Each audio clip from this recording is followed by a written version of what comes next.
Representing the business of boxing, ladies and gentlemen, let's hear it for Manager Marty! Thank you. You're far too kind. Thank you very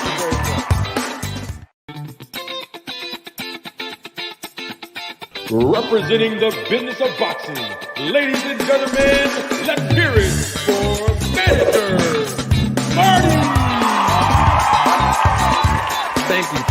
Thank you. You're far too kind. Thank you very much.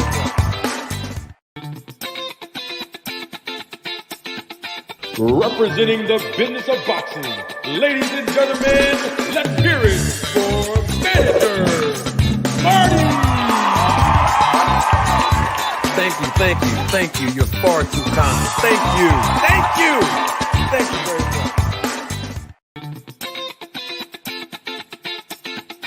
Representing the business of boxing, ladies and gentlemen, let's hear it for Manager Marty! Thank you. You're far too kind. Thank you very much.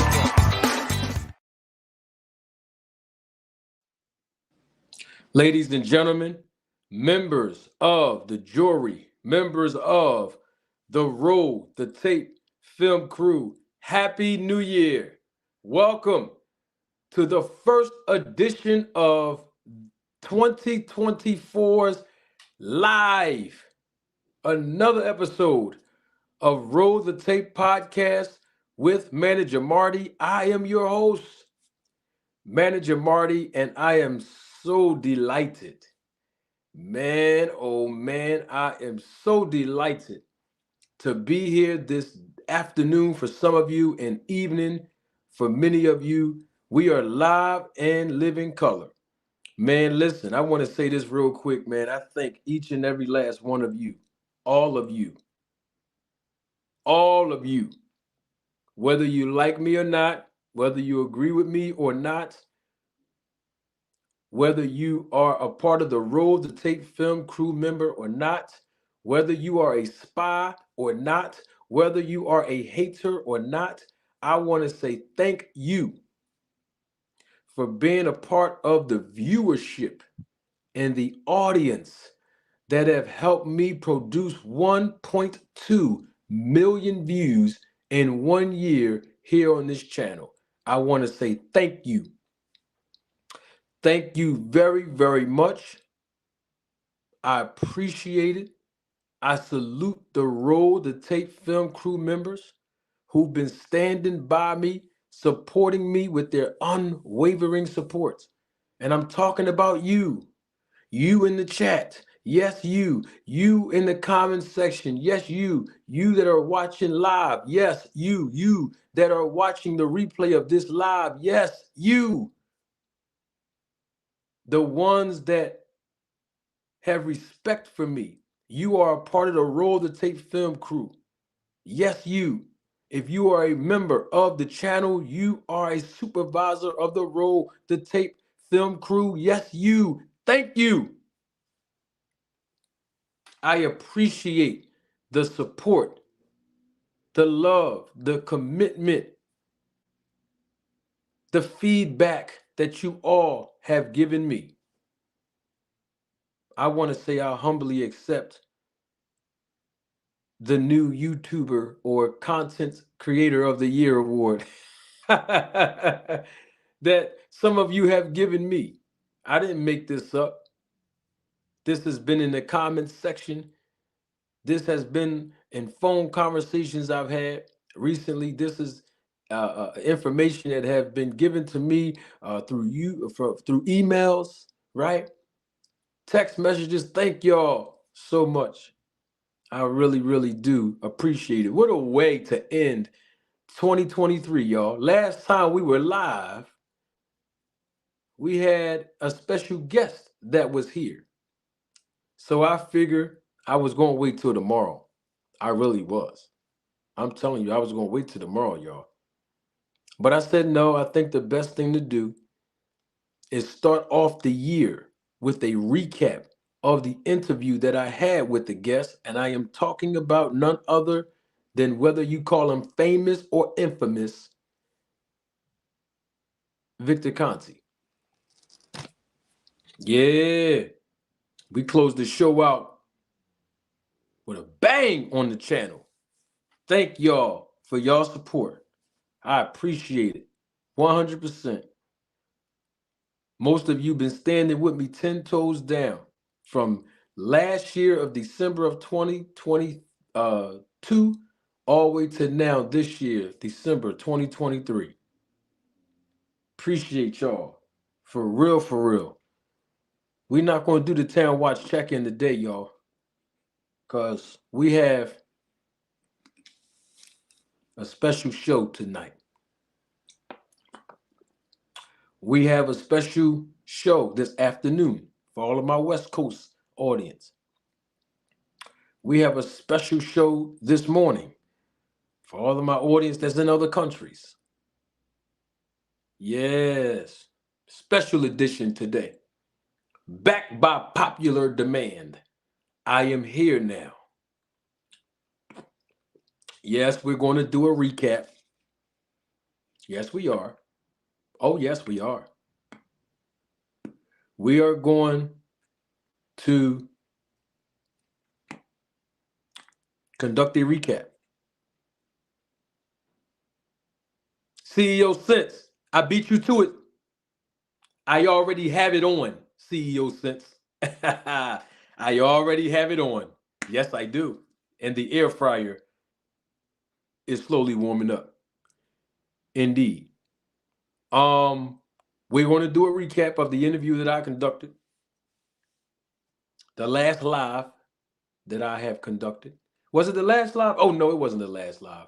No, I'm sorry. It was not the last live of 2023. I stand corrected. Because that happened on Thursday of last week. And we did do a live on Friday. That is correct. So I apologize. It wasn't the last live. It was actually the live that we produced on Thursday. But why not begin the year with the recap of the interview? And that's exactly what we're going to do today, as the viewership is increasing exponentially. Someone was asking about the Cash App. It is on the screen. Happy New Year to each and every last one of you.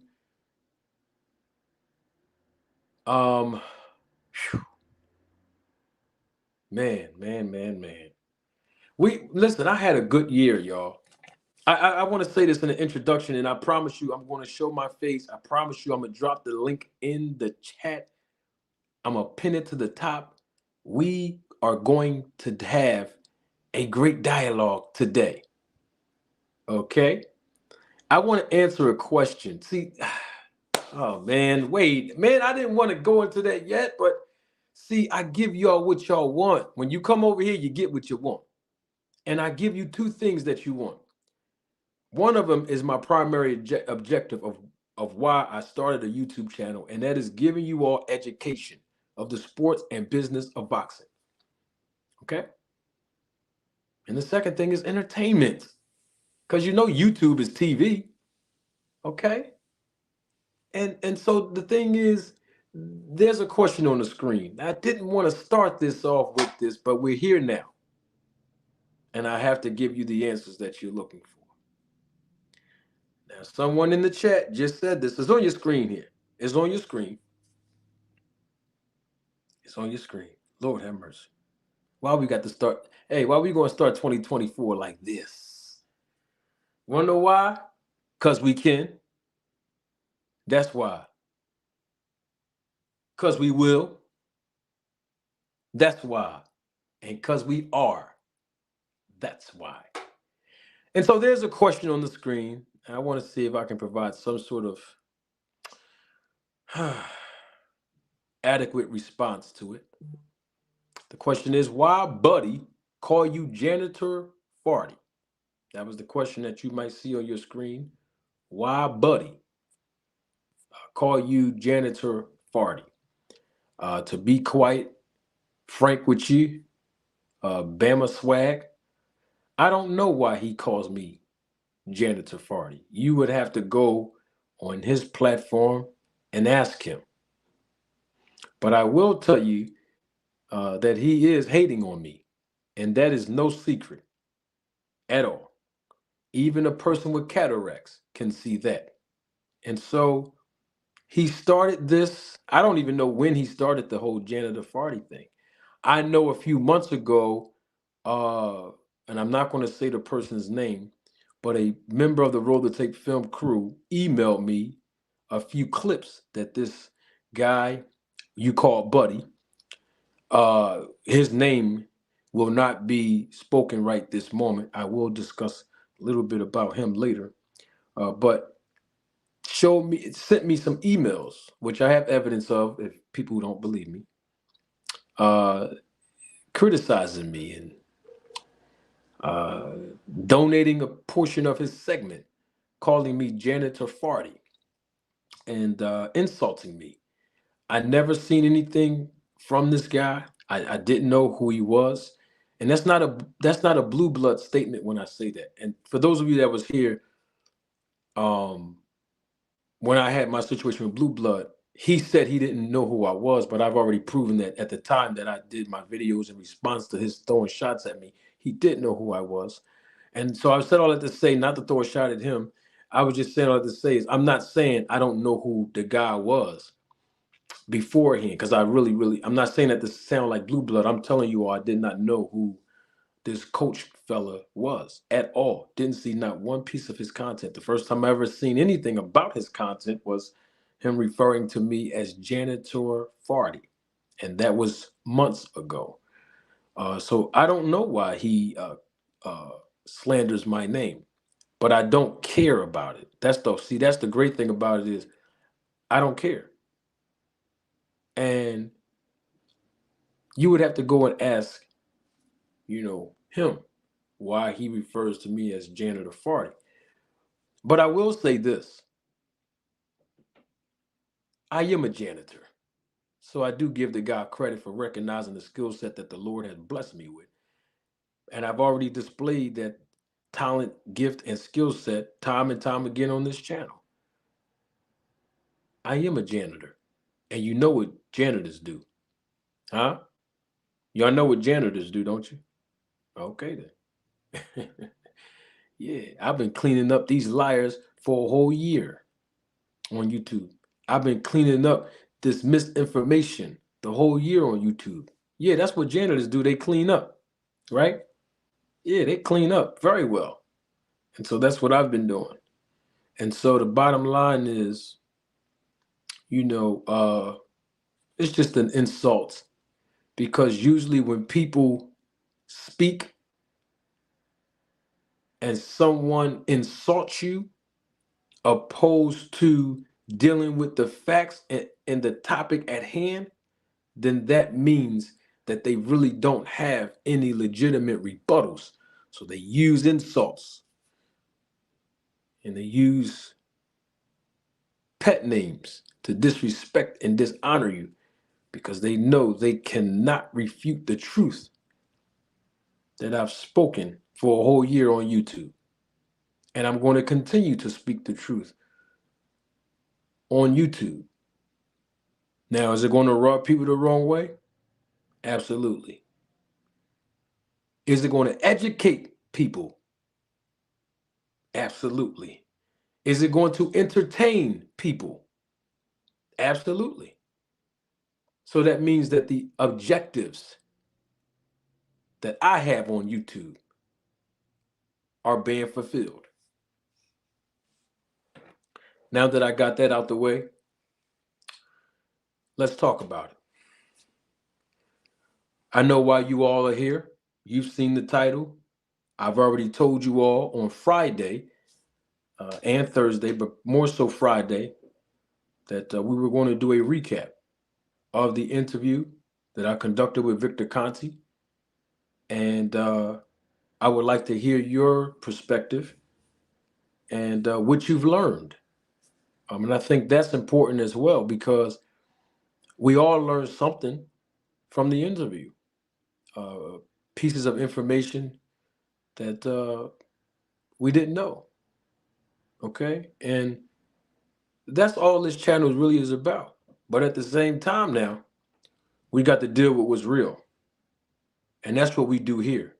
I don't control and can't control, and am not trying to control what other people do on their platform. But here, I try the best that I can to maintain integrity and always keep it honest. And then people can decide uh, and have their own conclusions after the truth is being revealed. Because I think that once we receive the proper education when it comes to the sports and the business of boxing, we can make informed decisions on how we're going to communicate here effectively, because some people may be misinformed and they're responding out of misinformation. And so it becomes a disadvantage when you're having a dialogue with someone who has the information. So it's all about coming together, you know, with the proper information, you know? And so salute to Biz on the beat. Double salute to him. He is a roll the tape film crew member supervisor and a member of this channel. So I want to double salute Biz on the beats. Okay? And so I welcome each and every last one of you that is engaging in the chat right now. If you're watching the live, if you're watching the replay of this live, come on in. Yeah, don't stand in the doorway because it's cold where I'm at. Yeah, yeah. So if you stand halfway in the doorway with the door open, the heat gonna go out. Yeah, so if you come on in and shut the door behind you, sit down and relax. Yeah. It'll be cozy in here. Huh? Yeah, so come on in the family room and have a seat. We're gonna have a conversation today, y'all. Yeah, we're gonna give a recap. Yes, we are. Yes. I'm gonna drop the link in the chat. I just want to clear a few things up first. And also, we're going to talk about Errol Spence. We're hearing that he returns. That's good news. Oh, that's good news. Now, I have to do one thing. Okay? I got to show my face. Because you see, we need answers. Yeah, we need answers. I want to address the public because I need answers. Because we need answers. And I'm not referring to the interview just yet. We're going to deal with that and the recap and your perspective on it. And I would love for a panel of individuals whomever like to come on up and give your perspective of what you learned from the interview, your perspective overall in general. We're just giving a recap, okay? And we will talk about Errol Spence and his return. But first, while I'm live in living color, there's a few itemized issues that I want to address. Now, it's interesting to me because I'm laying the foundation of the recap of the interview. I've noticed a lot of things that happened in the past 4 days, maybe 5 days, Friday, Saturday, Sunday, about 5 days at this point since I've conducted the interview um, with Victor Conte. I noticed some things. And so let me back up first. I want to salute and double salute. So the salute comes first, and then the double salute comes second. The salute is to all of the content creators. Does not matter the size of your subscription base. Small, medium, or large. I salute you because you've done a tremendous job with providing your audience with accurate information based on the audio and your assessment of the video that I posted, which was a 9-minute clip of the full interview where Victor Conte made a statement about Errol Spence Jr. Let me be more specific when I say content creators. I am not referring to the content creators who chose to provide a reaction to what Victor Conte said, but equally did not want to give me adequate credit for it. Now, I'm not looking for no credit. All of y'all that know me know that I am not a person that needs affirmation. I do not need a pat on the back. I do not need adulation or praises from other people to feel good about myself or to increase or enhance my esteem. However, when we talk about broadcast journalism, we must still maintain integrity. In other words, is when you speak on something or you're reacting to something that happened, let's say an interview, let's say a post on social media, or whatever the case might be, the right thing to do is to always acknowledge the source. I told y'all months ago that to me, when we're doing effective journalism or broadcast journalism, the terms sources say isn't always adequate. But when you know the source directly, it is etiquette for you to acknowledge the source. And there were content creators that did not acknowledge the source of where Victor Conte made that statement about Errol Spence at. And everybody at this point on YouTube knows that he made the statement right here. Now, so that salute, once again, was for the content creators, irregardless of the size of your subscription base, small, medium, or large, that did speak on it and did give me the credit. The ones that did refer to Manager Marty conducting an interview with Victor Conte. That's adequate enough. And all of the content creators are able to sit at the table and dine with me and eat. And that's what it's all about. Because we all do that. We all do reaction videos and eat. That's good business. And every promoter that has conducted business with me know that's one of my famous lines. I'm only interested in doing good business. And that's on YouTube, outside of YouTube, and everything else that I do. I'm only interested in doing good business. And so I'm glad that the ones that shouted me out, the ones that acknowledged the source, was able to get some food and eat off of it. I'm excited about that. That's good. But for the ones that been eating off of the plate and they did not make the proper investments, I really don't respect that. I don't have a problem with you. It is what it is, no big deal. But I'm publicly saying it because it was publicly done. I don't respect that. And I'm gonna go a step further because I always keep it real. I don't hold no punches and I don't have no favorites. Especially if I've been on your panel before. Especially if I donated through Super Chat on your channel. Yes, let's conduct good business. Or especially if you've been on my panel, or if you haven't been on my panel, but you've been in the chat. Or if you haven't been in the chat, but you was just watching the content. Or especially when you always watch the content, but nobody else know you watch the content until I hear you repeat something. Now, anyway, my point is, let's do good business. That's all I'm saying. Because if the shoe was on the other foot, and any content creator,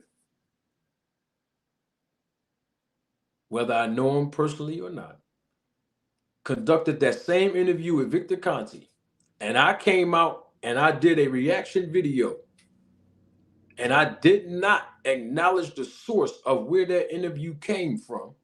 I'm talking about if I knew where the source came from directly. I didn't know where the source come from, that's something different. But if I knew directly where the source came from, I'm not talking about me reacting to somebody else's reaction video. I'm talking about directly knowing the source came from this content creator. Business and proper etiquette in broadcast journalism tells me I have to acknowledge the source and say this interview that was conducted by content creator through Victor Conte's words that said, ba, ba, ba, ba, ba. That's it. That's it. Especially if you cash at me or donated a super thanks or a super chat on my channel. Especially if you came on my panel and shared your perspective before the audience. Of course, that's the least I could do. Why not? Even if you didn't, I still would carry it that way because it's good business and it's good broadcast journalism etiquette. And there's several content creators who have spoke on not just what Victor Conte said about Errol Spence, but by other pieces of things that occurred and was said in that interview and did not directly identify me as the source. And it was not unintentional. So we got to keep it all the way 100. And if I would have done it and someone called me out on that, I would have to say, you're right. Now, moving that out the way, let's deal with point number 2. We got some people who watching me right now. They not even in the chat. They watching me right now as I'm surely speaking to you. And they know good and well, that they have been stealing content from this channel for a long time. Long time. Now, I want to send a public service announcement, and I need y'all to hear me good and hear me clear. If you decide, I don't care who you are, if you decide to use a video clip from anything that I said on this channel, please do me a solid and do yourself a solid. We're talking about broadcast journalism etiquette. Please email me first and ask me for my permission first. That's all I ask. I don't ask for much but answers. That's all I ask for on YouTube. I only ask for answers. If you use any piece of the video portion of any piece of content from this channel, please email me first and ask me for permission. That's all I'm asking. I'm asking now. I'm asking now, right? Because this is not going to be a situation where I say someone flagged my channel and I'm lying, which happened to me. No, I'm going to tell you now, if you do that, you don't have to be worrying about, well, who flagged it and who sent a copyright infringement claim. Just know it's from me. I'm telling you directly now, because I don't have access to some of y'all. But I'm telling you straight up now, let's do good business, whether you like me or not. Let's do good business and have good broadcast journalism etiquette. Please do not steal any pieces, and I say steal because it's without my permission. Do not steal any pieces of video content and replay it on your channel without my permission. Now, there's only one caveat to that. The caveat to that is if you saying shout out or salute to Manager Marty, I got his permission to do this, it's all good. I don't care if it's for 10 seconds. 10 seconds. That's all I'm saying. That's all I'm saying. Because nobody can say that I have replayed someone's video content on this channel without their permission. Now, if you want to use my audio and still say, Manager Marty said, I'm cool with that. I'm cool, even if you're doing a diss video on me. It's about 15 YouTubers right now, 15, that got diss videos on me. And that's the ones I know about. And they the smaller the channel smaller than me. It don't make a difference. But when you use the visual and don't get the clearance first, you and I are going to have an issue. Because we're not doing broadcast journalism etiquette. You ain't got to like me and respect me, but don't disrespect me. That's all I'm asking. Okay? Fair enough? And guess what? If the content creators are here, you know I'm talking to you, you ain't even got to acknowledge it. Just go on your channel now and take it off. You've been warned now. If anybody in the chat or watching me live or watching a replay of this live, as the viewership is increasing exponentially, and you know somebody that have used a piece of my content without my permission, go back and run and tell them what I said. Oh yeah. Just go back and tell them. And then guess what? You can even send them the audio of me saying this to them. Yeah. That's all I'm saying. I'm just saying, do me like I do y'all. That's all I'm saying. I ain't never steal nobody content. I ain't never do that. Come on, let's keep it 100. And when I do an audio of rolling the tape, I always say, this person was in an interview with such and such. I always say it. If I can pronounce the name and identify that name, I say it. Particular that I have a problem with, right? I'm going to tell y'all, I have a problem with something. I do. One of the things I have a problem with is when people have the opportunity to say something to me. I'm not speaking for nobody else. When people have the opportunity to say something to me, I'm talking about on YouTube. Let's keep this on YouTube. Let's be clear. I'm talking about on YouTube. Okay? When people have something to say to me on YouTube, instead of them saying it to me on YouTube, they go on their platform if they are a content creator, or if they're not a content creator, they'll go on somebody else's platform and say something to me. We've seen this play happen time and time again. We've seen this. I'm not going to give any references. We've seen this before. Earlier this year, earlier in 2023, we've seen this. In the beginning of 2023, oh, sorry, not this year. Sorry. Last year. I got to say last year now. Early in 2023, we've seen this play where people wanted to say something to me. They didn't say it to me when they had the opportunity. When the link was when the link was pinned to the top of the chat, they didn't click the link and say what they wanted to say to me. But what they did was when the live went off, they jumped on somebody else's platform and then they say all the stuff they wanted to say that they should have said to me. I don't like that. I think that's, I don't know.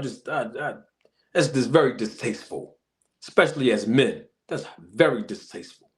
So, with that being said, I have been informed. I did an interview with Victor Conte, right? And let me speak on this while it's on my mind. Did an interview with Victor Conte, and there were several people in the background, backstage, trying to get on.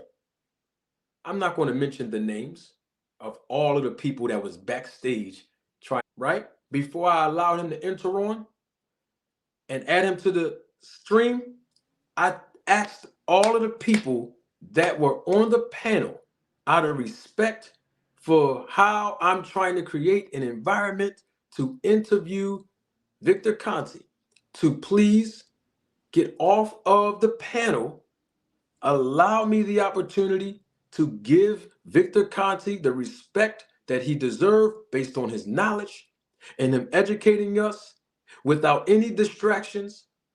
I said, can you please just jump off the panel? And when we are done, I'm going to allow you to come back onto the panel. Everybody that was here in the chat, y'all know that I said that, right? Now, with that being said, I want to say this because I've been informed now. So now I got to speak on it. Now I got to speak on this. This is directly to my man, Boxing Outlet, because he made a statement publicly. So now I can address it publicly. Boxing Outlet was one of the many people that was backstage on this channel. I don't know why my audio is lagging. People saying I'm lagging. I don't know, but I got to keep it going. I don't know what's going on. I have no clue, but we got to keep it moving. I don't know why the audio is lagging. But I'm going to try to see if we can do, I'm probably have to refresh the stream. I don't know. But let me get this first point out because I want to make sure there's no misunderstanding in translation here. Boxing Outlet was one of the many people that was backstage on this channel trying to get on while Victor Conte was here. But most of you that were here know that there were people that were on the panel before Victor Conte even showed his face backstage. Once he showed his face backstage, I said, I need everybody to please clear the panel. I don't want anyone on the panel while Victor Conte is here. Y'all know that, right? Now, with that being said, there were people that were still backstage or people that just started coming backstage once they got the notification or whatever that they found out that Victor Conte was here. So because Boxing Outlet made this reference publicly, I can now respond to him publicly and say, Boxing Outlet, I wasn't trying to dish you when I did not allow you to come on to the stream. I already made references to you in the past that you're more than welcome on the panel at any time. Me and you don't have no issues that I know of. So you always welcome on the panel. But that particular day, while Victor Conte was here, I didn't allow anybody to come onto the stream. Yes, I'm talking about Ross. So we all know who I'm talking about when I said people was in the backstage. Boxing Outlet made a reference and said Manager Marty did not let me come on. So that's why I'm coming back saying the reason why I didn't let you come on and the other people that were backstage trying to get on while Victor Conte was here is because I did not want to have any distractions by having a panel full of people to talk to Victor Conte. Because Victor Conte had no intentions of coming up here, to my understanding, as him and I emailed each other days before he came up here. Okay? It was unexpected. I did not know he was going to come up here. But once I saw his face in the backstage, I knew that it just would not be a, listen now, professional, hear me out. It would not be a professional thing for me to allow a panel full of people to be up here while I interview Victor Conte. Okay? So that wasn't no shot at Ross or Boxing Outlet because I didn't let him come up. I didn't let nobody come up. And before y'all even came backstage, there was people already on the panel that I asked to remove themselves. Okay? Now, if you go by my history, all right, if you go by my history, you will also see I'm very consistent in what I do. I did not have a panel of people when I interviewed nobody else on this channel.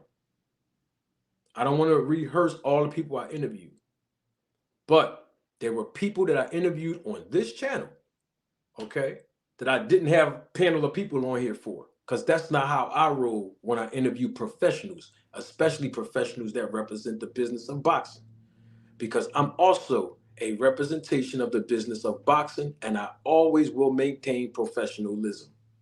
All right. So that's what, I was saying. Double salute to a member of this channel, supervisor of the Road to Take Film crew, 2 Cents Boxing. I see you. I'm not saying, hold on, 2 Cents. I'm not saying that Ross was tripping about it. I'm just saying because he made a public reference so that nobody else, you see what I'm talking about? So nobody else won't think he was tripping about it and try to start a back and forth. I just want him to, since he said it publicly, now I'm responding publicly, let him know it wasn't no thing of me not wanting you to come on. You know what I mean? That's all that was. So now that I clarified that and we moved that out the way. Now, let's deal with that since we talked about Boxing Outlet. There were some dudes on there. I don't know their names, but we want to address them right now. I want to clarify some things. I think that when you make a statement to somebody or about someone publicly, that person that you make a statement about, they should have the opportunity to respond. So let me respond this way here. To the guys that was on Boxing Outlet's channel, I just saw this a few hours ago. So I don't know everything that was said, but for the first few minutes that I heard, and I was like, all right, let me, speak on it. And I don't know if they're content creators or not. I don't know. But it don't make a difference. I just wanted to point a few things out that was said about my character that I believe that is important for me to clarify. Now, one of them is in the chat right now saying Cap.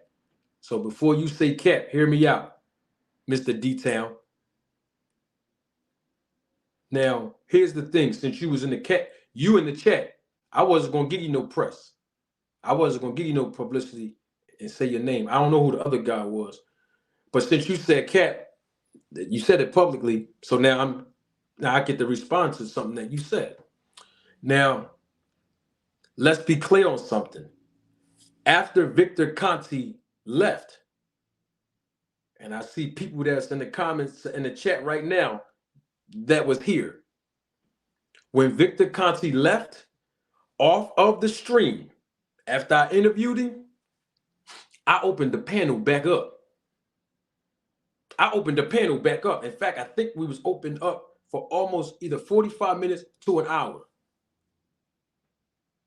45 minutes to an hour. I opened the panel back up right after Victor Conte got off the stream. I said, anybody that want to come back on the panel, come on through. And I allowed several people to come on the panel and, just give their assessment or whatever they wanted to say, right? For 45 minutes to an hour. In D-Town, and I'm not talking about D-Town boxing, I'm talking about the regular D-Town that's in the chat that said I'm capping. The one that went on Ross' channel and said some disturbing things that was not true about me. D-Town, you had an opportunity after Victor Conte left off of the stream, you, and I don't know who the other guy is that was on there talking on Ross' channel, Boxing Outlet, but both of y'all guys had an opportunity after Victor Conte left. Y'all had an opportunity to come up here after the stream was over and say the same things that you said about me on Ross channel. Yeah, this is no issue with me and Ross. There's no issue with me and Boxing Outlet. Let's be clear on that. I'm not talking about him. I'm talking about the two guys that made some references about me on the channel, on his channel. Y'all had an opportunity, bro. I just want to clarify things. This ain't got nothing to do with Ross. Stay with me, y'all. You and the other guy, I don't know his name, but because your names wasn't on the screen, but I heard somebody call your name. That's the only reason I know your name, D-Town. And it's not D-Town boxing, it's regular D-Town. With no boxing, it's just D-Town. He's in the chat, he know I'm talking about him. When Victor Conte got off of here, bro, you could have clicked that link right after he left and said whatever you said on Boxing Outlet's channel about me. You could have said it to me right then and there. But you and the other guy, y'all chose not to do that. Y'all chose to wait 24 hours later and go on another guy's platform and speak on me when y'all could have came up here. I just thought that was distasteful. That's all, bro. Since y'all did it publicly, that gave me the opportunity to respond publicly. Ain't no beef, bro. I'm just telling you where we at with it, right? Now, the other guy, he said that I didn't talk tough. Now, I don't want to misquote the guy. I didn't talk tough to Victor Conte because I was slandering his name for months. And then when he came up here, I was cooning and trying to be his friend. And I asked him for a sponsorship deal and I was laughing. Let's talk about that. Let's talk about that right now. I gotta take my hoodie off. Yeah. Listen, you ain't never seen me coon nobody. I stand 10 toes down on my honor everywhere I step, bro. You ain't never seen me coon for nobody.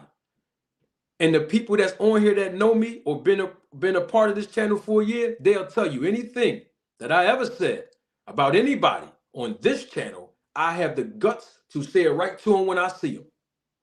It ain't no disrespect. We men, and this is what we do. But to say that I'm cooning, to say that I should have talked gangster and disrespectful to Victor Conte, you wrong for that, bro. I ain't talked gangster about him when he wasn't here. In fact, let's be clear on something. I never slandered Victor Conte. I never slandered nobody. If you look up the definition of slander, I never slandered not one person. But to say that because I asked for an endorsement deal, that I was cooning, let's be clear on something. And everybody that been here on this channel for the last 5 months, when I kept telling y'all the snack program works, I always said, Victor Conte, if you're listening, send me a promo code in the check.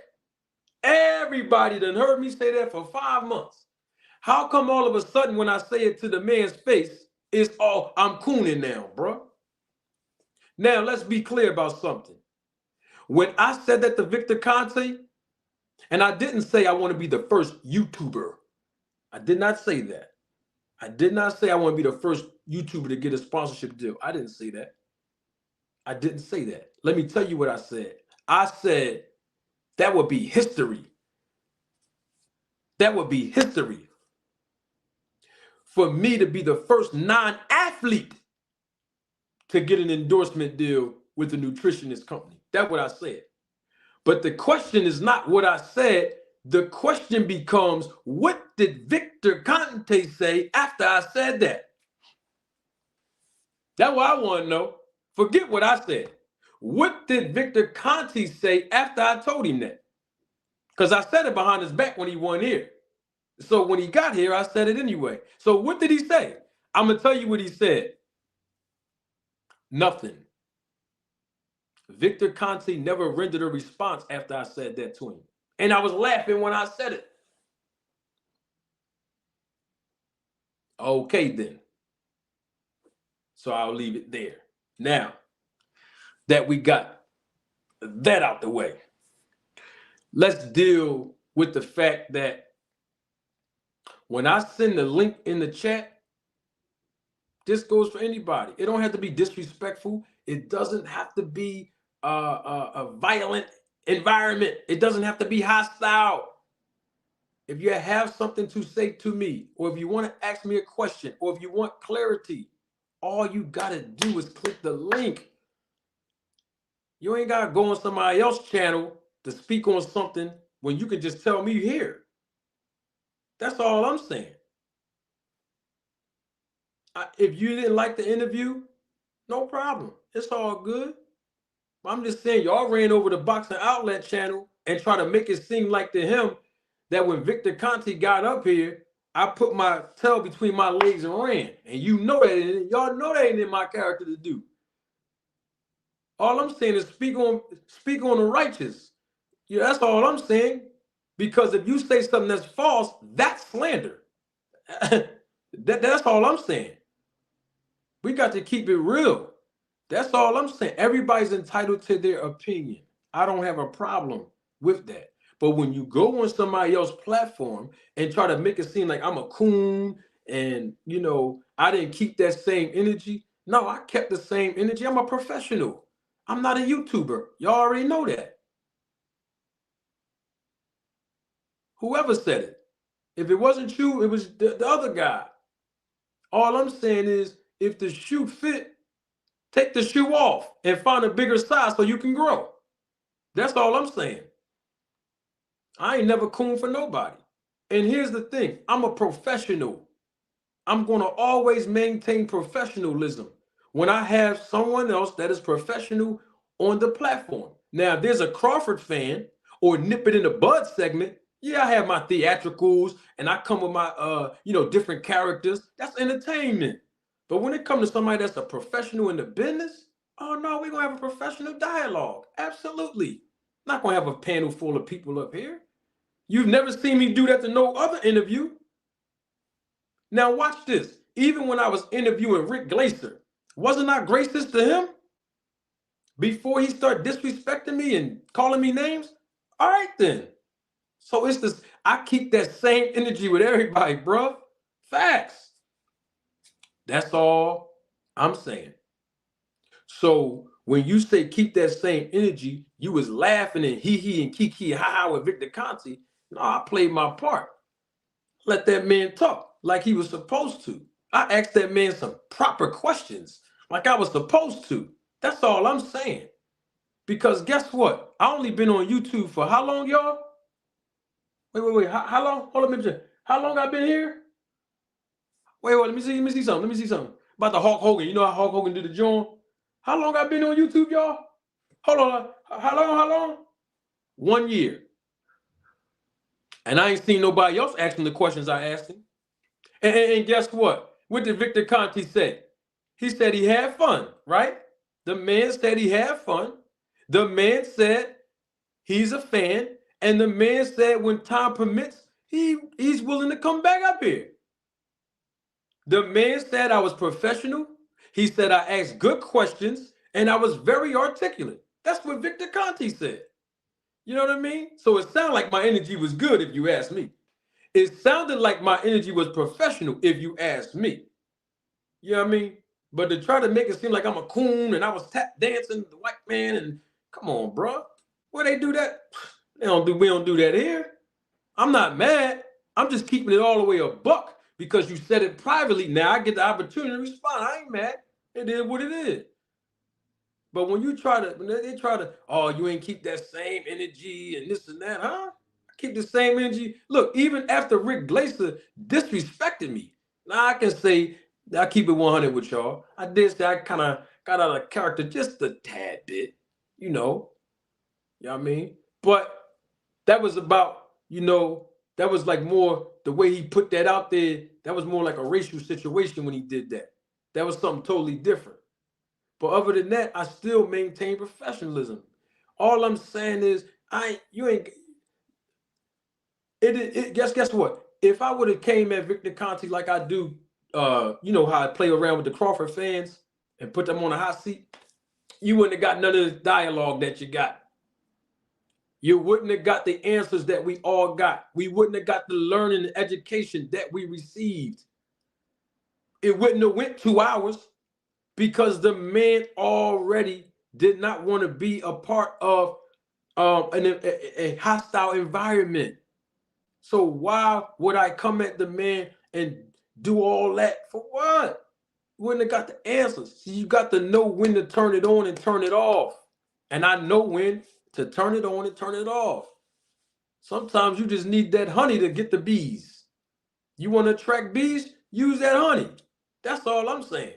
You know what I'm talking about? I just wanted to clarify that before we do the recap. You know, that's all it is. Double salute to my guy, Tune. Thank you for your contribution and your support to the channel, Tune. As always, Tune says, I don't take sides. But it's amazing how certain channels don't like you or claim they don't know you, but want to make content based off your content, but claim it's from another channel. I see the play. That is true, Tune. And this has been going on since I've been here on YouTube.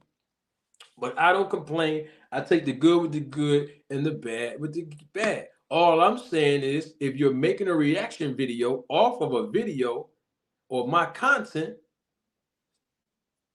identify the source. Because watch this, y'all. Let Mike Coppinger or Dan Raphael say, we heard late breaking news. Sources say, bop, bop, bop, bop, bop, bop, bop, right? Them same content creators that don't like me, they're going to turn around and make a reaction video and say, Mike Coppinger said, all right then. So if Victor Conti made a statement off of this channel based on my content, do the same thing that you would do for Mike Coppinger. Do the same thing you would do for Dan Raphael. Do the same thing you would do with the boxing media. You know, the articles, the boxing articles. You know what I mean? Yeah, boxing news articles and stuff like that. Of course, it's just broadcast journalism etiquette. That's all we talking about. Yeah. That's all we talking about.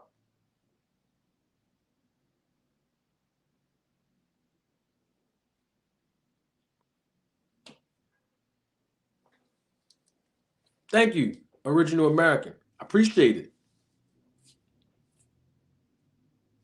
Hey, Victor Conti was very comfortable with sharing information.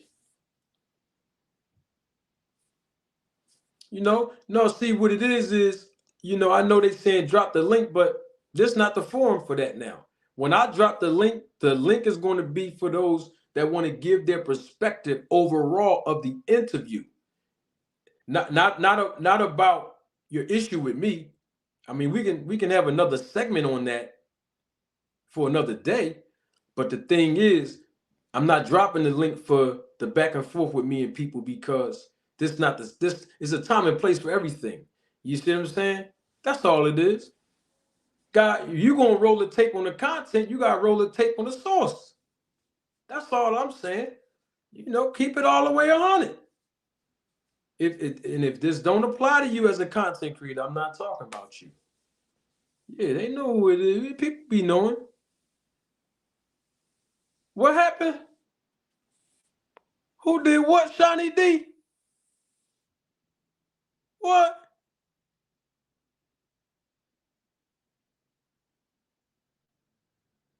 He said Boxing News 24. Let me see what that Jones say. Boxing News 24 gave credit to Showbiz Boxing for your interview the other day. Oh, I don't know. Maybe who channel is that? Boxing News 24? I never heard of that YouTube channel. I don't know, but I don't think I heard that YouTube channel before. If I did, I don't remember. But if that YouTube channel, you know, gave credit to Showbiz, maybe it was unintentional. Because, you know, and I didn't know who Showbiz was before, until my homie sent me a clip that he shouted me out. And I just found it out the other day who he was. But that might have been unintentional. Maybe they gave him the credit because to me, it looked like he has a large subscription base, a lot of subscribers. So maybe they thought that was from him because he do have a larger subscription based. So I don't have a problem with that. You know, that probably wasn't intentional. You know what I mean? But I don't understand how they did that when Showbiz himself said, "Thank you, Manager Marty, for having Victor Conti on your channel." At least that's what I thought I heard him say, but I don't know. I don't want to rush the judgment. I don't want to rush the judgment on them because I don't know if Boxing News I'm know my channel or not. I'm not sure, but it's all good. It's okay. You know what I mean?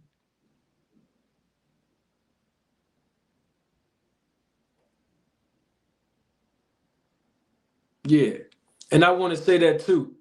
I am not in no way, shape, or form saying that the boxing outlet or Ross is jealous of me. So if any, as I see Two Cents says spoke on something about that, uh, that's not what I'm saying. I'm only talking to boxing outlet about him. Maybe if he's thinking that I didn't let him on, you know what I mean? Like if I didn't let him on the stream, I just wanted him to know it's all good. I ain't let nobody on the stream that was in the background because Victor Conti was here. I just wanted to say that. All right, now, uh,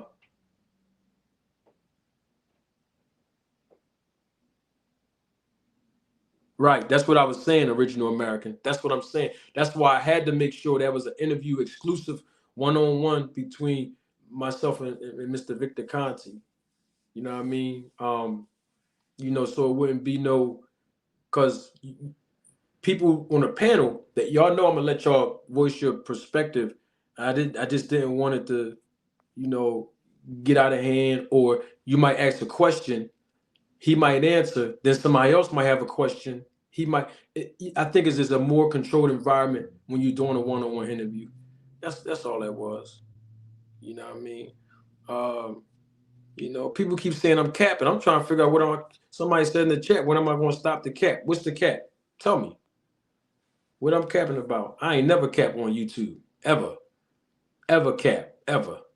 Tell me what cap. Come on, let's get it out the way now before we get, because I'm about to drop the link and we not talking about all this extra crazy stuff. That's why I'm getting out the way now. Somebody told me it's a website. Okay, I might have seen that. I'm not sure because there's a lot of boxing websites. Okay, okay. Boxing 24 is a Boxing 24 is a website. That's what they tell me in the chat.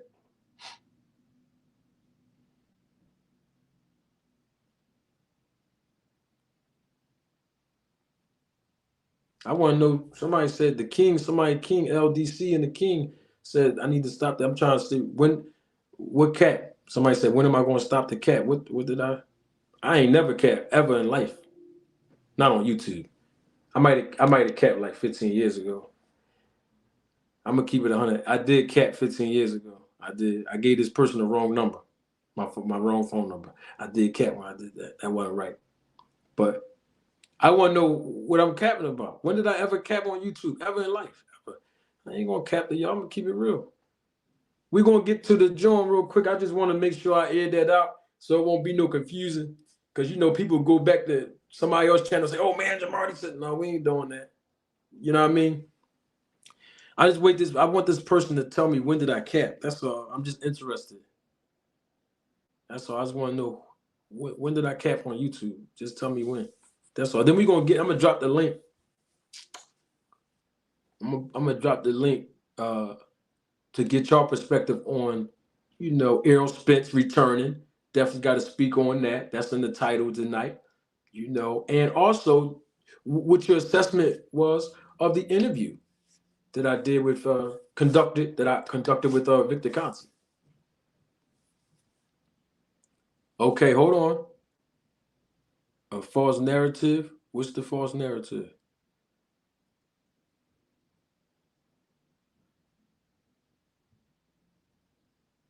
Oh, okay. All right.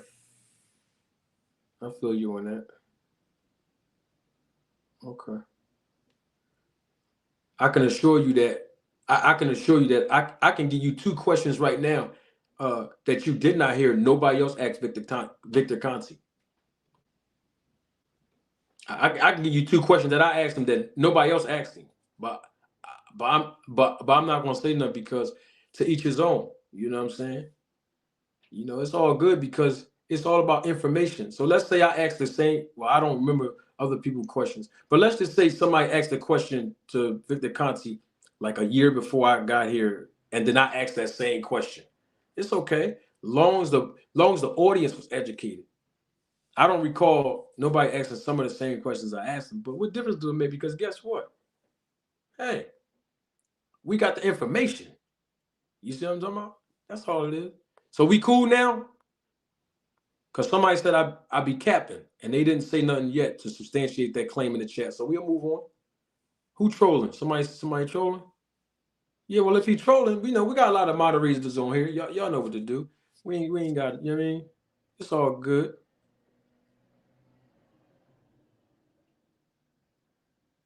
Yeah. No doubt. Y'all know what it is. Matrix crazy. Yeah. Yeah. Yeah. It's the reason why. You know what I'm saying? Oh, I gotta say one more thing. I gotta say this, and then we're gonna move on. I realize that I have a lot of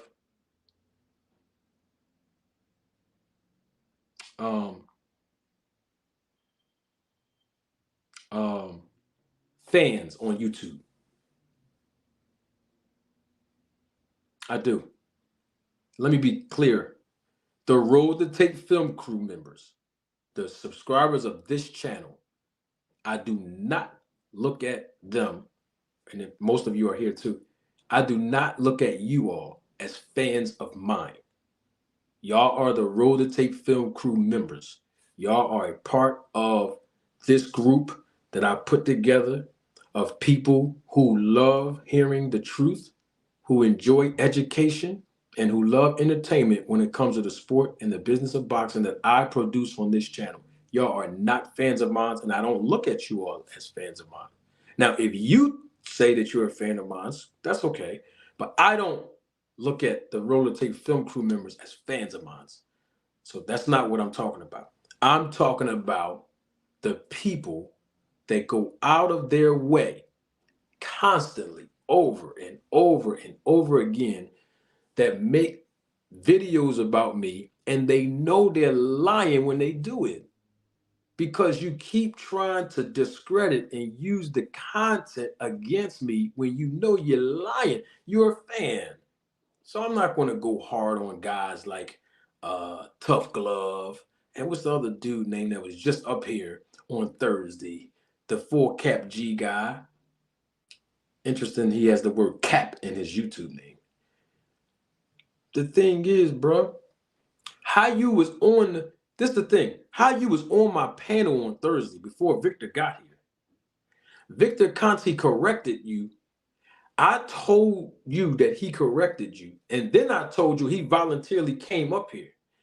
And then you try to act like I was lying about that, all because Victor Conti came up here and said that Rachel asked him to come up here to get down in the dirt, right? And have a conversation. You try to make it seem like I was lying when I said he volunteered to come up. Capson 4G, that's you? Yeah, it's him. See, this is what I'm saying, Capson 4G. I'm glad you're here. Because, see, that's the whole thing is, just like I had to call them other guys out, and I'm glad you're here, I'm going to do you the same way, bro. I'm not mad at you, bro. I know you a fan. I'm not mad at you. But let's keep it real as men, Caps. You was here on Thursday on this panel, bro. And I gave you I let you speak, bro. I gave you the platform, right? Now, what I didn't know, Mr. Caps, I'm glad you're here, is that you did this. My man already put me on, told me you did 8 diss videos on me since I guess in the last couple months. I don't know where these diss videos coming from. I ain't did nothing to you. But okay, no problem. But I don't have no problem with that. But what I'm saying is, bro, you was on my panel Thursday, bro. So you trying to say I'm lying because I said Victor Conti volunteered to come up here. He did. I didn't call him and tell him to come up here. I emailed him, and he didn't want to come up here. And let me tell you this, Caps. because since you're here and you told your audience on your channel, Rachel never told me that she spoke with him and asked him to come up here or talk to him about coming up here. She didn't tell me that at all. So when he said that he was up here for as a favor for Rachel, that was the first time I heard it too. But see, you didn't know that part, and that's why you have to get the information first, bro, before you start putting out narratives like I'm lying about the man Victor Conte volunteering to come up here. And you did all of that, bro, for the clout, and turned around, and you better not let me roll the tape on you, Caps. You turned right around, sent the $5 super chat with the clapping emojis, and said, great interview. And within 24 hours of you saying that, you went right on your channel, used my content without my permission, and then turned around and tried to diss me like I was lying, bro. Come on, Caps, where they do that at, bro? Let's stand on honor as men. That's all I'm saying, bruh. And you might not have been here earlier. So since you here, like I always do, if somebody not here, I'll say the same thing when they're here. Bruh, my email address is on this channel. My email address on this channel, Caps. I'm asking you as a man, as a fellow broadcast journalist, to have etiquette. Please, brother. I'm asking you before the public, please email me first and get permission to use pieces of my videos. That's all I'm asking you, bruh. And I'm also asking you to do this. When you stop watching me today, because we know you're here, we see you in the chat. I'm glad you're here. All I'm saying is when you done with this stream right here, bruh, go on your channel, bruh, and any piece of content that you stole from this platform, remove it, or I will. Okay? I think that's fair enough for me telling you that, because we got to do good business now. YSM is here. We got to do good business, bro. That's all I'm saying. We got to have broadcast journalism etiquette. That's all. I ain't asked you to do nothing outrageous, bro. You can do the diss. I got you. You can do the diss tracks on me, the diss records and the diss videos on me. I don't care about that. I'm just cool with that. It's about integrity, man. Don't steal the content. You want to steal a video? At least you could have played the audio, but you gonna steal the whole video? You can't steal the piece of the content and then diss me, bro. And then don't get my permission. And then send me a super chat talking about great interview. In 24 hours you diss me. Come on, bro. What church do they do this at? That's all I'm saying. You know what I'm talking about? We just do things with honor. That's all I'm saying. Yes. Oh, 2 cents. Yes. Okay. That's to use 2 cents. Yes, you may. Yes. All I'm asking, if y'all want to use, just email me real quick. Yo, man, Jamar, is it cool if I use a piece of something that you? Of course, go ahead and make your money. I ain't no hater, but at least go ahead and get the clearance first. That's all. Because you don't know if I want to be able to use that same piece. You see what I'm saying? So get the clearance first. Then listen, it ain't no different, right? If somebody in the music business wanna use a sample of somebody else's song, they got to go through publishing, they got to go through the clearance. And I own the intellectual property, just like you do as a content creator, Caps. So I know you can understand what I'm saying. Just get the clearance first, bro. I ain't mad you want to make a couple dollars, but all I'm just go ahead and make your money, bro. Because I think you monetize. I don't want to assume, but you got over 2,000 subscribers, so I'm assuming you monetize. But I'm just saying is get the clearance first, bro. But I will tell you, you ain't gonna use my content to diss me either. No, we ain't doing that. You know what I'm saying? But if you want to use it to, you know what I'm saying? Go ahead. Email me first. Get the clearance first, bro. That's all. Listen, I ain't asked you to do something I wouldn't be willing to do. We just got to do things with integrity. Y'all know how it is. You know what I'm saying? What's up, YSM Sports Media? Salute to you, brother. I see you. That's all I'm saying. Oh, man. Whoo! Listen, man. I had to put the gray hoodie on, man. That's all. We done with it now. We done with it. We see what's going on. So I'm not here to address all the goofiness. I'm just saying, now that I got it's 2024 now. I'm setting the year off with honor. That's all we gonna do. Now, to all my people, you know what I mean? I'm gonna go and drop that thing.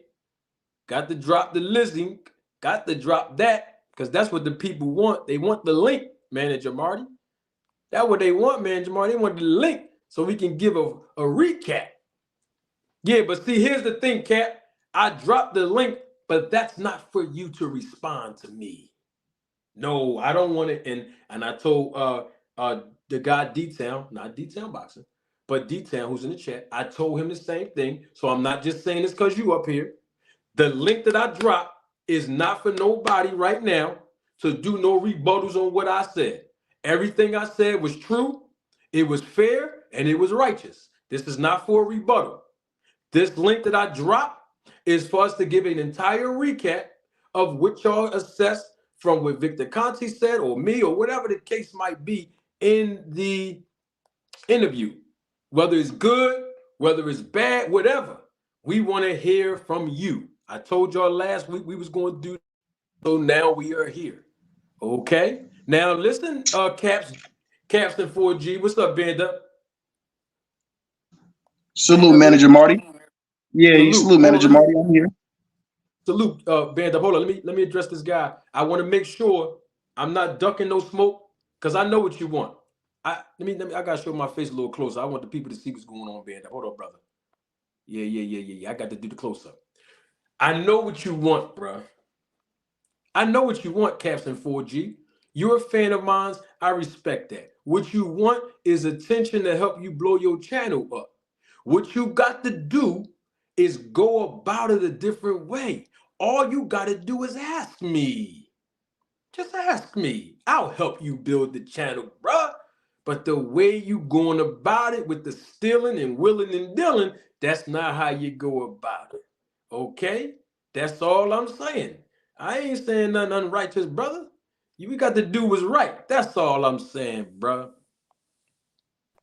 Supreme L, what's going on, brother? Peace. What's up with you, Professor? How you feeling? Oh, I'm doing awesome. 2024, we here now.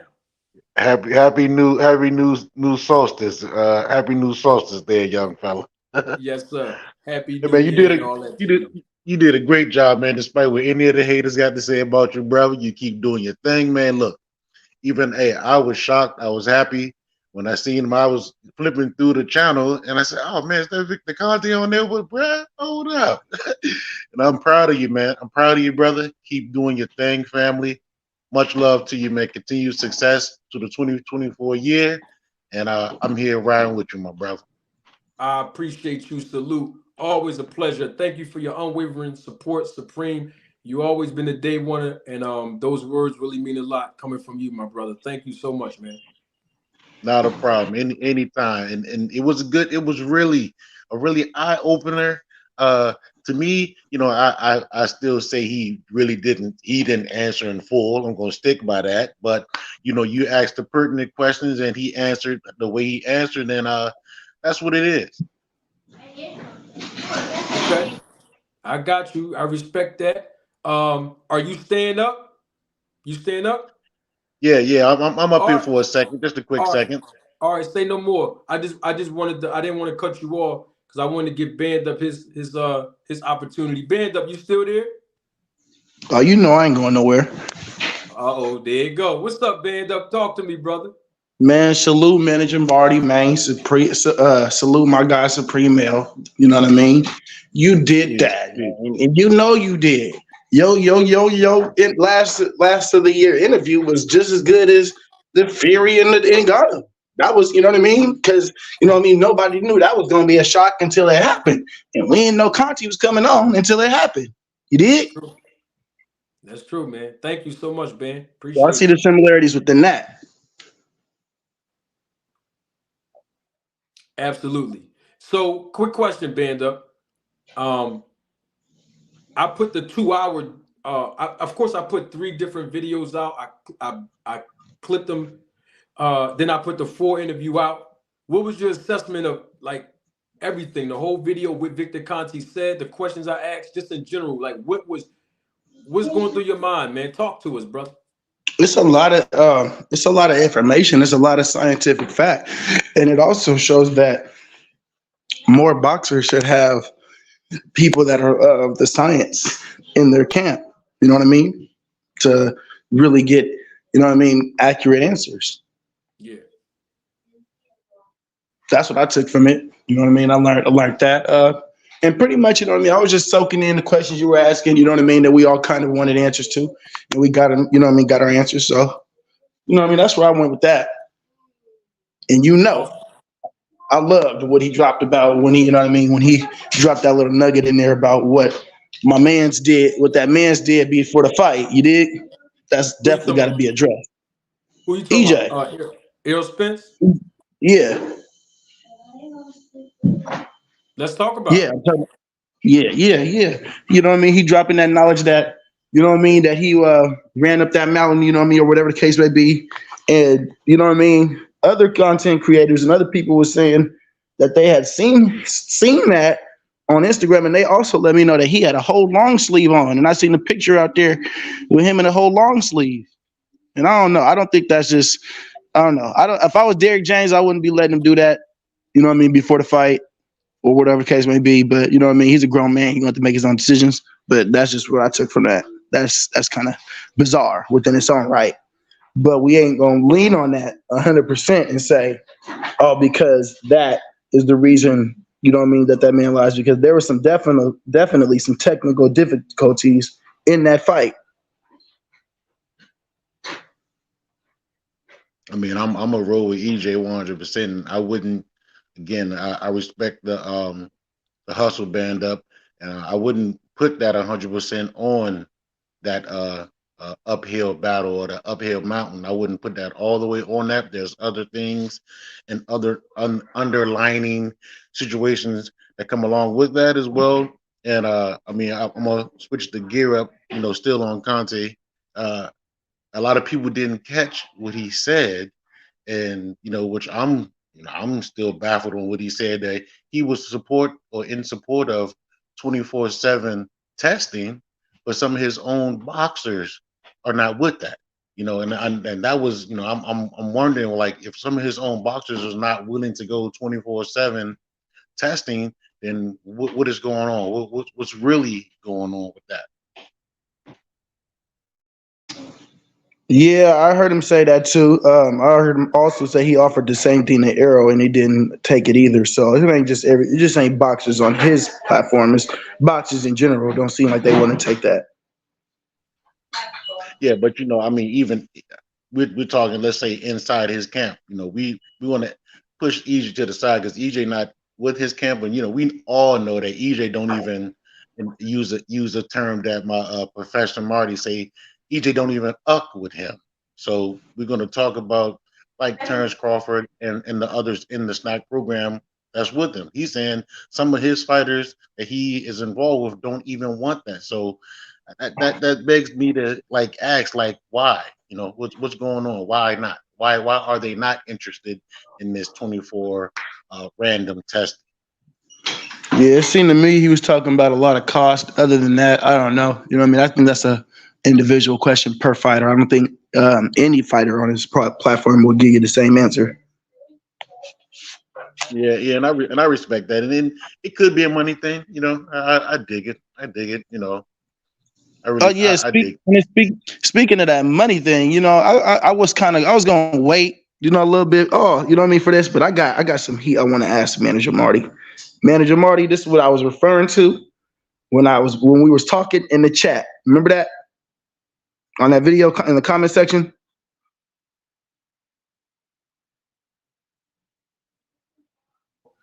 When you says you're gonna bring the fire, is that what you're talking about? Yeah, when I got some heat, yeah. Yes. So I got a question. For It was me? yes. Okay. So my question is, do we now have to look at Jaron Boots Ennis the same way? Because I've heard Victor Conte refer on dudes. We're not going to say his name. We're going to say Buddies. Remember Buddy? I heard him say on Buddy's platform. Huh? Listen, listen, check this out, man. The man, listen. The man did a reaction video to my video with Conti, and he wouldn't even say my name. But I'm not like him. You can say his name on this channel. I don't follow the dude. I'm not a support. I'm not a subscriber or supporter to his channel. But I did want to double back and catch the what's it called, the interview he did with Conti a little bit too.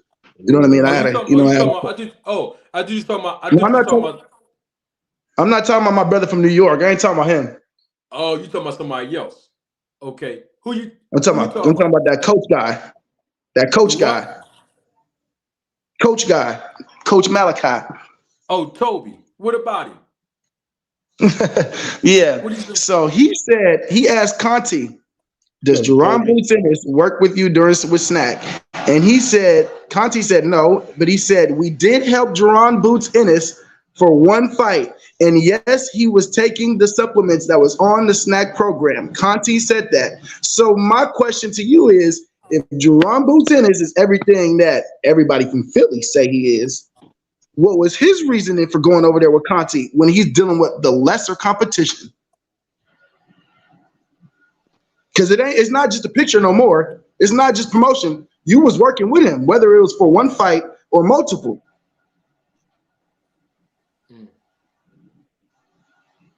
All right. Let me tell you what I heard. And you can correct me if I'm wrong.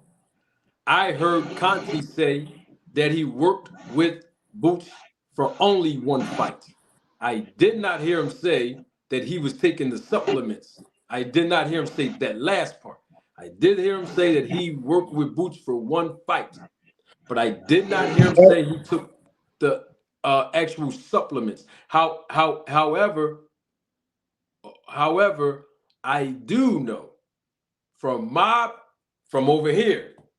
I'm talking about from over here, that Boots did not work out at the Snack gym ever. I won't speak on whether he used the supplements or not, because I don't know if I'm privy to information to say he didn't. I do know that word on the street from very close people here in my city that Boots never took none of the supplements.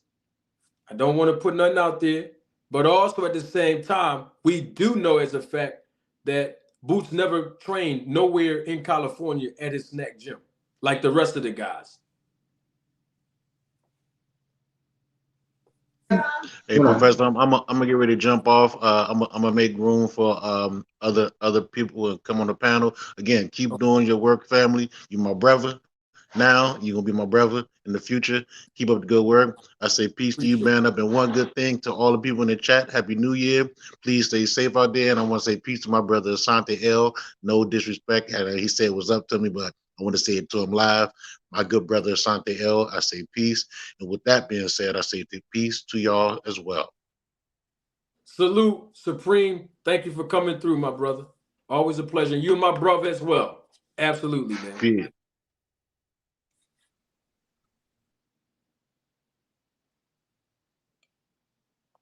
That might be the case with, or that might be the case he didn't work out at a Snack gym. You know what I mean? Because I know he does a lot of work with his father, and he does a lot of work in Philly. We know that, but we gotta clear that up with Jerron Boots Ennis. You know what I mean? And figure out what's up, because that should have been one of the main, you know what I mean, things we asked in Conti if we want to talk about that. Because what do you mean by you worked with him for one fight? We got to clear that up. Okay. For sure. And another thing I got a question with, you know what I mean? This question was brought to me. So Nino and Nino Donaire worked with Conti with the 365 program. You know what I mean? He was the first one to do that, right? And he was doing it with Conti, right?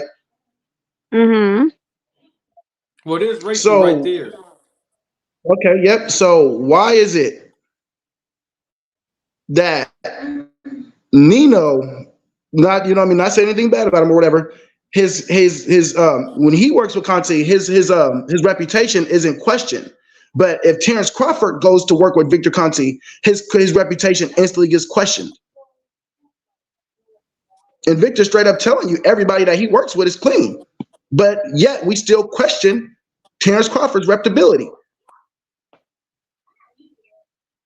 Well, I don't. I mean, like for me, I mean, personally, I can't speak for anybody else, but and I've always stood on this, and I'm still gonna stay on it. I don't care who's around you. I know people are like, well, but why, but why, but why? Whatever, it doesn't matter. At the end of the day, if any of these athletes decide that they want a needle in their arm, that's their own goddamn decision, and they should be held fully goddamn accountable for it.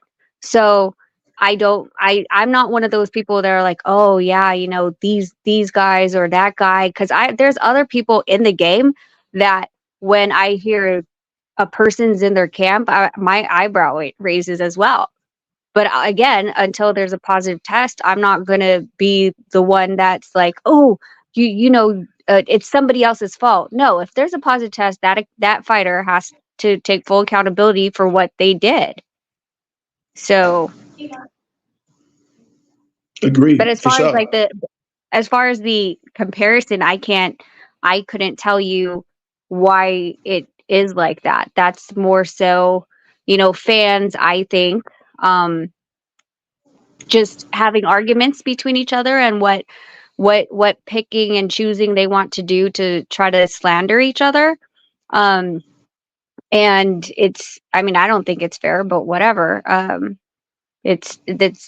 mean, like, even like when it came to like the whole Errol Spence thing, and the elevation training, everyone was like confused as to why like Victor even said it. Some people were saying, well, he said it to take smoke off of Bud. And it's, you know, you start going down a dark, not a dark rabbit hole, but just a rabbit hole in general, with like science, nutrition, and etc. As it stands, a lot of people don't understand the business of boxing. More so, let's go deeper into like nutrition and stuff, and people don't understand that either. Like, there's so many rabbit holes you can go into and trying to figure out, you know, the rhyme and reason of why people point fingers for, you know, without any evidence. So Marty, what's your perspective on it? Hold on. What in particular? What part? Why the fact, you know what I mean, how Crawford's reputability is questioned by working with Conte. You know what I mean? All this is about working with Conte. When Nino did the 365 program and he was working with Conte, his reputability isn't being questioned for working with Conte. You know what I'm saying? And Conte's just straight up telling you everybody that he's working with still to this day is clean. But we still question Bud, and it's all over because of what? Conte, right? Well, this is my perspective. It goes back to what Victor Conte said in the interview. And if y'all don't remember what he said, I'll tell you what he said. He said, his words, not mine. He said that when fighters are competing in the ring, now he was only saying this about the particular perspective when I asked him about EPO. So I just wanted to be clear. He wasn't saying this about all PEDs. He was just referring to EPO when he used this example. He said when he's watching the fight and he see that in the later rounds that fighters may not get tired and they increase in volume, punching volume and power, he automatically get suspicious. And then he looks over to see who they're associated with. And then after he sees who they're associated with, he makes his conclusion that that fighter is suspicious. So what's good for the goose is good for the gander. If Victor Conte can say that, and he knows basically everything, a person that may not know everything, but they're using the same method of the eye test, they shouldn't get criticized because the fighter might be associated with him. Now, whether they, you know, increase in volume of punching or don't get tired or whatever in the later rounds, that's not the point. The point that I take from that is the association. And I think it's a fair assessment when somebody is associated with Victor Conte. And let me be clear on something else that Victor Conte says, since you brought up my friend Nito. Victor Conte said in the same interview, he said, I don't want to say he used the H word, but he said basically is that Nonito caught a lot of flack, so to speak, in the beginning when he had to answer a lot of questions based on his association of Victor Conte. Not saying that Nonito did anything wrong, but just the mere association with Victor Conte, Nonito had to be under the same scrutiny that you say Terrence Bud Crawford is under. However, one of the differences is that Nonito Donaire was the first one to basically agree to and go through something that Victor Conte said that he's been asking for years from other fighters, including his own snack fighters, and that is 365 24/7 testing. Not only that, but Nonito Donaire himself, these are the words of Victor Conte, said, I want to quote him right, but he said, here's my vein, you have a needle, or here's a needle, you can test me at any time. And that was Nonito's way of saying, I am a clean fighter.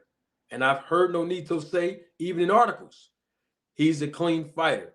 So what I'm saying is, I don't think it's too much of a difference, because that was in the beginning stages of Victor Conte even being public, after his stint in jail.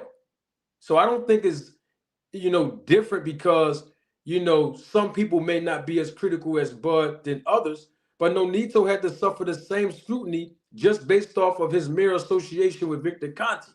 So I'm saying that Victor Conte can say that himself, if he sees that somebody's associated with someone who might be questionable, given their history, he's going to naturally have the inclination to assume that something suspicious of that fighter.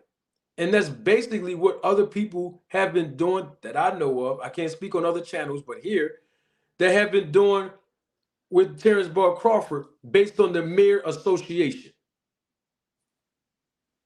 Well, I think so. I think too, like one thing that people, and you were alluding to it, Marty, that Nonito said 365, 24/7, 365. And we continued it, after we left Victor. But the other fighters are not doing it. They're doing drug testing for the maybe 8 to 12 weeks. I don't know what the contract was for before the fight. But besides that, the rest of the time that they're not in camp, they're not being tested. And the question when that comes into play is why? Why don't you want to be tested 24/7, 365? What's the big deal? I mean, none of these fighters that Victor's saying would be paying money. He'd pay for it out of his own pocket like he did for us then. But why won't they? So as a fighter, you, again, have to take some accountability that there is going to be a question if you're refusing to go into a program that's not going to cost you any additional money. And I have to clarify something also. Thanks for that, Rachel. And I'll get D-Town and Carl Brown's up there. I wanted to clarify something because you brought up Crawford and Rachel said, the question of why refuse 365 24/7. My question goes a little bit further than that, since you brought up Crawford band up, is why not get tested at all? And let me be clear on this.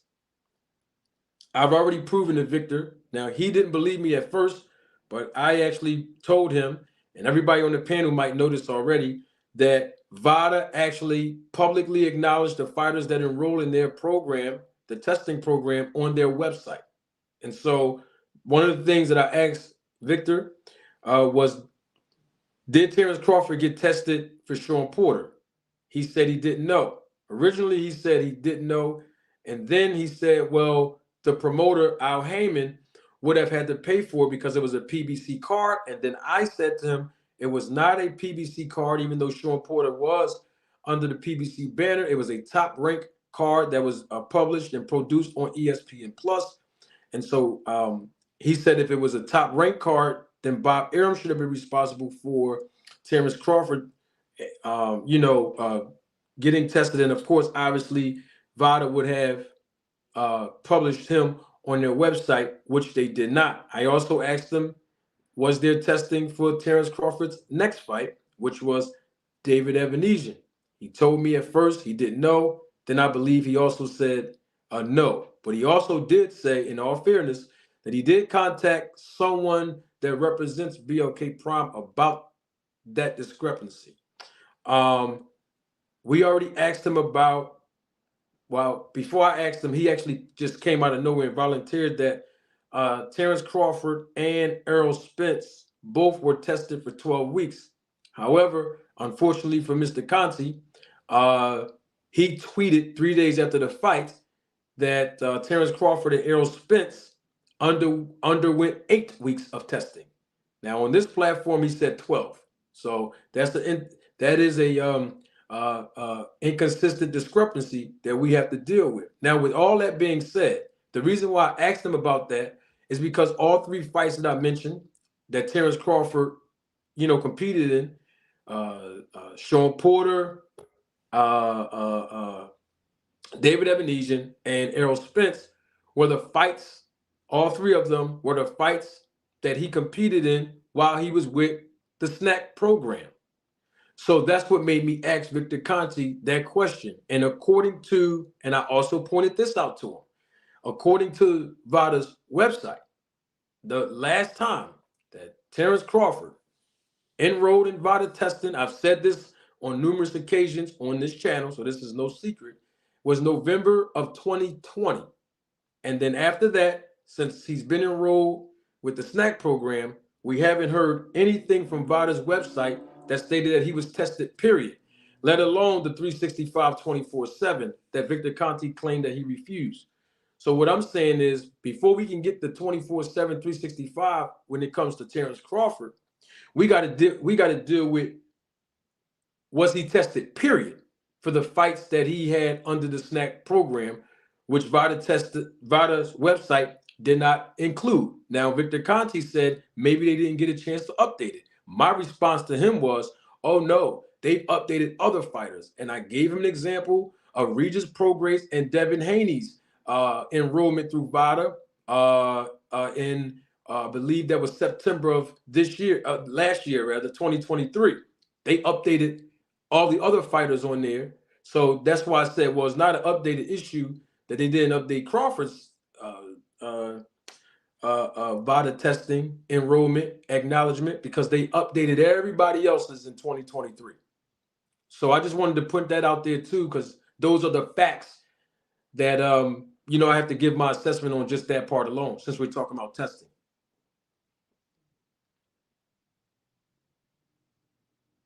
Okay, there's no response to that. Then let me get this. For sure. Yeah, I was trying to get myself on mute. Oh, okay. That's a great. I was gonna get the super chat real quick. I got you.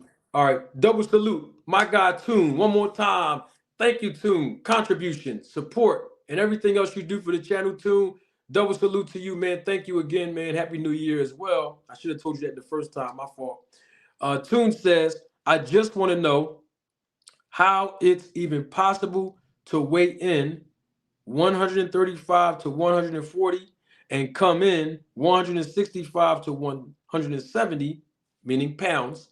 You can't even buzz a 30-pound Loma, but dropping Regis with a jab. That was the no, it's all good, Rachel. It's all good if you on mute. That was the comment from Toon, and I think that raises a really good point from Toon. Absolutely. We have is Carl still here? Where Carl go at? Carl jumped off. All right, we're gonna have Carl come back, but in the meantime, in between time, we have Big Money is here, and we also have D-Town Boxing. D-Town Boxing, you're here. Double salute to you, D-Town, and double salute to you, Big Money and D-Town. D-Town, what's your assessment of some of the things you've learned in the interview, and whatever, and your assessment just in general, my brother? Well, I want to salute to everybody that's on the panel, and also my brother, Manager Marty, and my sister, Rachel Donaire. So salute to everybody. And me personally, the interview, I think it was needful for everybody. You know, some of this information that came out, we didn't have that information, and now we do. A lot of things that we actually needed to be clarified actually was cleared up for us. And I'm grateful for Victor Conti to even come on your show and was able to answer some of the tough questions. And I think my brother Band Up was asking the question about I guess Victor Conti said that the fighters that's on the snack program is clean. And also I think he was asking about I guess why we have a problem with Terrence Crawford, I guess, dealing with Victor Conti and things like that. And my response to that is that Victor Conti's supposed to say his fighters are clean. You know what I mean? Tell me what man or anybody that will say that their fighters are dirty. Now, I'm not saying that Terrence Crawford is dirty. I'm not saying Victor Conti is dirty. I'm not saying none of that because I have no proof and I'm not claiming that they used anything illegal. So I'm not saying that. What I'm saying is that whatever Terrence Crawford or whatever method that Victor Conti has, it works.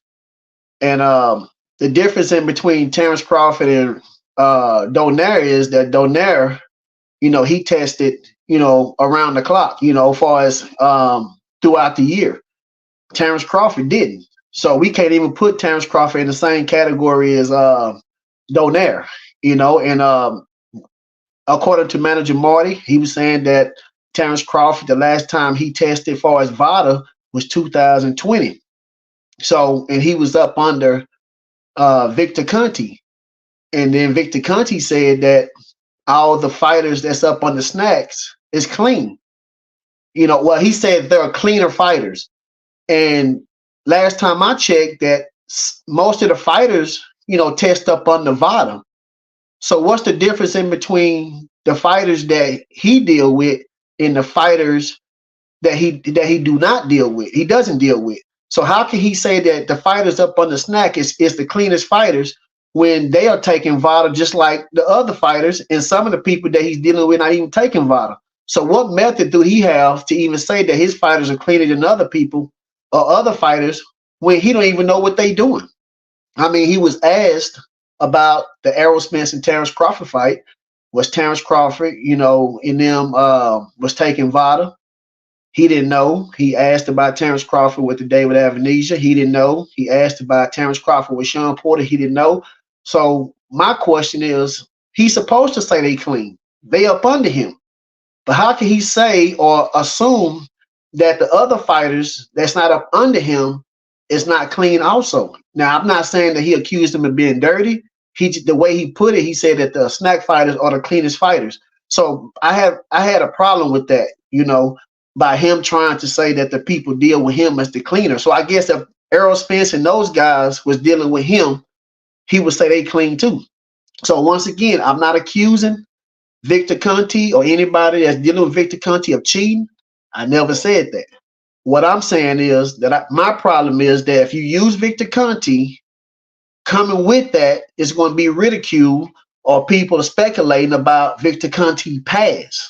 We don't know about his present. All we can do is go off his word as far as his presence.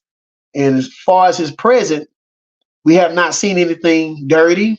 I'm not even assuming that he's dirty. So that was my question to Band Up about Terrence Crawford. You know, he's doing the same thing as most other fighters. And Terrence Crawford, you can't put him in the same boat as Donito Donaire. He's not doing all year round testing. So, and also too, Victor Conti, he's supposed to say his fighters are the cleanest fighters. You know, so that's my answer to Band Up. You know, and as far as everything else, you know, what it is what it is. Okay, that's a good perspective, man. We got Big Money up here, and then we also have 2 Cents Boxing. Big Money, I mean, you saw the interview. You saw the questions that I asked Mr. Victor Conti. You also saw his responses and some of the questions he might not have answered. But the bottom line is we had a 2-hour interview. Big Money, what's your take on everything, man? First off, salute to Marty, salute to the panel. 2 Cents, did you go? No, I just hopped up here. All right, all right. I don't know. I thought you was up before me. Anyway, so Marty, just to answer your question, I need to see that interview again, so I'm gonna watch it. I have to watch it again. There's more information I needed to get. For whatever reason, I was trying to watch it. I didn't get everything. I did pick up on the thing about EJ and the running and the high altitude. Victor also put out I think of either a video or an essay or something about high altitude training that I wanted to look into as well to kind of follow up on that. That thing about EJ with the high altitude training is kind of interesting.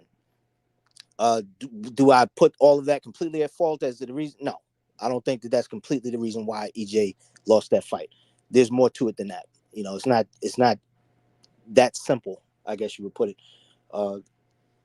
As far as the way you handled the interview, being that it was impromptu, I thought you did a really good job. You know what I mean? Because it wasn't expected, and you were on the spot, and you came up with some questions. You came up with a good one as well, where you asked him directly, what else was Terrence Bud Crawford taking?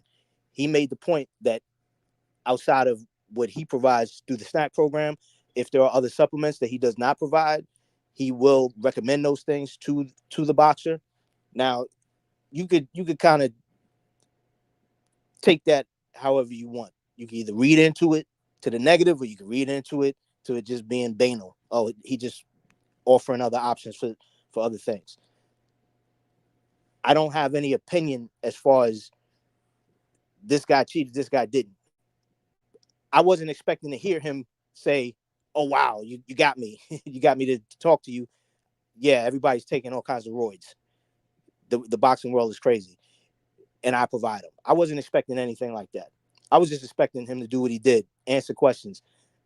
It's up to me, just like it is for everybody else, to kind of discern with your ability to tell truth from fiction or truth from lies, what you believe and what you don't believe. From what I got from him, there's a lot of information he was given about how what he does works. And I thought that was interesting. But again, there was a lot more there's a lot of information that we didn't even get a chance to touch on. So I'm not going to pretend that there was enough information for me to be able to assess or have an opinion completely at this point. I still got to do a lot more research. There's a lot more I got to look into it in order to form a more intelligently based opinion. But it was good. For what we had, it was very informative. He spoke a lot. He told about a lot of stuff. And one thing that I did get that he made a point of is that there is cheating in boxing, period. Like it's there. Whether we want to assign all of that blame to him without proof or not, there's cheating in boxing. There's space and time for people to cheat. It's probably happening. I don't have an answer as to who's doing what or why, but I'm sure even if let's say he's not the only game in town. There's a lot of other people out there that's offering all types of stuff. And ultimately, it does lay upon the boxer. What do you want to do with your career? You can say no. You don't have to go with it.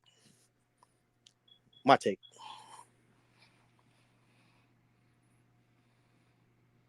You muted. Okay, got you, Big Money. I appreciate your perspective. And there's more questions I would have for the panel. I wanted to read something because I think this is as equally as important. And we have to make sure that everybody get the full picture, because some people can misinterpret words that was said by Victor Conte, and some people can hear his words and hear the words that he didn't say. And so, but I wanted to point something out because I think this is as equally as important. We heard, I'm only bringing this up because Big Money spoke on it. He said that he heard, I think the clip that I put out of the interview where Victor Conte said that he basically couldn't convince, his own fighters under the SNAC program to complete 365 24/7 testing, correct? Yeah, he did say that in the interview. It made me think that there's something to question when it comes to, pretty much anyone. Now, he may have been throwing that out there to kind of pull the heat off of him. That's a valid observation that it could be that. But it also does still open the door to the fact that if there is cheating going on, He's letting you know it's a lot of opportunity for it. Yeah. And his boxers might be partaking. You know what I mean? If they're saying no.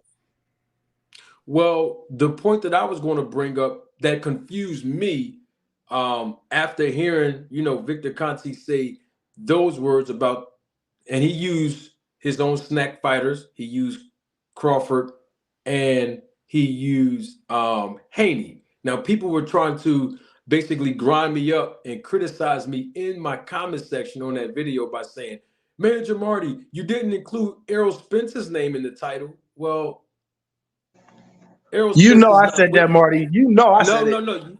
No, Banda. You're not the only one that said it. 4 other people said it. But here's my thing. Errol Spence is not with the snack program. So my point was when Victor Conte says my snack fighters, well, Errol Spence is not one of his snack fighters. But at the same time, he did say he asked Errol and he refused. Okay, so now we want to deal with that. I'm glad you brought that up because we heard Victor Conte say on this platform that Haney and Terrence Crawford, his snack fighters, refused to take the 24/7, 365 testing. Now, I'm going to read a tweet. I will put it up on the screen. If people don't believe me, I would just have to add it into it now. But I think everybody on the panel and everybody watching live in living color, I think everybody already knows the integrity that I have. I'm not making this up. However, there was a tweet that was on Victor Conte's Twitter account or X on May the 15th, 2023. And these are the words that he said in May 15th, 2023. He said, hi, Errol Spence Jr., please check your DM and respond to the VADA 24/7, 365 sponsorship offer made of 100% of the annual fee. Terrence Crawford has agreed to accept and participate. If you are also willing, please let me know. Either way, much respect, both of you. Thank you in advance. So when somebody go back and see that Victor Conte made a reference to that tweet or X on May the 15th, 2023, where he said that Terrence Crawford has agreed to accept and participate in 24/7, 365, but then he came on here and he said the opposite by saying that basically Terrence Crawford and I guess Haney and the other snack fighters, where it's difficult for him to convince them to be a part of it as if they're refusing. I was a little bit confused by that. It's literally right there, Marty. He's saying Bud didn't do it because EJ wouldn't respond to him. It's right there. He didn't do it, so Bud ain't gonna do it. He didn't say that in his tweet though, Bando. I'm just saying. If EJ tested the fight, bro. When he was on your platform, Marty. Yes, he said Terrence Crawford and Devin Haney, but even in that snippet video that you cut up, the first name is still Errol Spence. The first name he said was Errol Spence, Terrence Crawford, Devin Haney. Errol Spence, but he has no jurisdiction over Errol Doesn't mean he can't ask. Doesn't mean he can't ask. You don't have to have jurisdiction to ask. Okay. So now let's do this now. We gotta talk about it since you brought it up. So why would he ask? Listen, if he's working with his fighters, why would he ask Errol Spence? What is he asking him for? So he can get Errol Spence to come to the snack program. No, that's not why. That is not why. But okay, if that's your answer, I accept it. I'm gonna tell you why. He said it in the interview. I'm gonna give you the answer to the test. He said most people come to me. This is after I asked him why. He did say money, but he went on to speak on this as well. And Bill Haney, I have heard my own ears. Bill Haney saying this. I don't know if it was last year or not, but I heard Bill Haney say the same thing Victor Conte said in the interview with me. He said that some people also, on top of all other stuff he offers, they also come to him so that he can help them realize who's cheating or not when they compete against his fighters. Did y'all hear that? Yes, sir. Yep. Okay, so let's be clear on something, because people keep saying, why didn't you include EJ? The reason why Victor Conte reached out to EJ, and I did a video on this in February of 2023 on this channel. We had a panel discussion about this. But the reason why he went to inquire about Errol Spence is because he wanted to make sure that Errol Spence was not juicing. That's facts. Now, somebody can say, Manager Marty, you're just assuming. Well, here's where you're wrong. Because Errol Spence Jr. and Victor Conte was going back and forth on Twitter. And Victor Conte made a reference. When was the last time you tested VADA, Errol Spence? And Errol Spence responded by saying, I've been testing for VADA since the Kell Brook fight. That's what he told Victor Conte. So I just want to put all this in perspective. Okay, you can go back on their platforms on Twitter or X and see that everything I'm saying is true. So the truth is that Victor Conte was only asking for Errol Spence to be a part of VADA testing, whether it be 365, 24/7 or not, on behalf of fighting Terrence Crawford, because he wanted to ensure that Errol Spence was a clean fighter. And But what better then way Bud to do go that ahead. than to put him on the snack program? Huh? I said, what better way to do that than to put him on the snack program? I'm sorry, I didn't mean to cut the other person off. Nah, it's all good. But the question I had, Marty, was, correct me if I'm wrong. I thought I heard Victor say that there was 12 weeks of VADA testing for the Bud and Spence fight. He did say that, but I can also show you a tweet where he said on Twitter 3 days after the fight that it was 8 weeks of testing. Okay, fair enough. What I was just trying to clarify was whether or not they actually, because I remember he said that in order for there to be VADA testing for any fight, both fighters have to agree. And from what I remembered him saying, that they actually did do VADA testing. That was all that I was trying to get clear. I got you. Let me clarify something since we're on VADA testing, and I want 2 Cents Boxing to give her 2 cents since she's been waiting for a while. I told Victor Conte in an interview, since we're on VADA testing now, and we on 8 and 12. People that's in the chat was here, and some of you on the panel heard me say this as well. When Victor Conte made a reference about 8 weeks, 6 weeks, and 12 weeks of testing, I pointed out to Victor Conte that on VADA's website, it says that all fighters are voluntarily agreeing to be tested 8 weeks prior to scheduled bout. Not 6 weeks, not 10 weeks, not 12 weeks, but 8 weeks prior to their scheduled bout. I told Victor that, and Victor Conte told me in the interview that their website was incorrect. That's what he told me.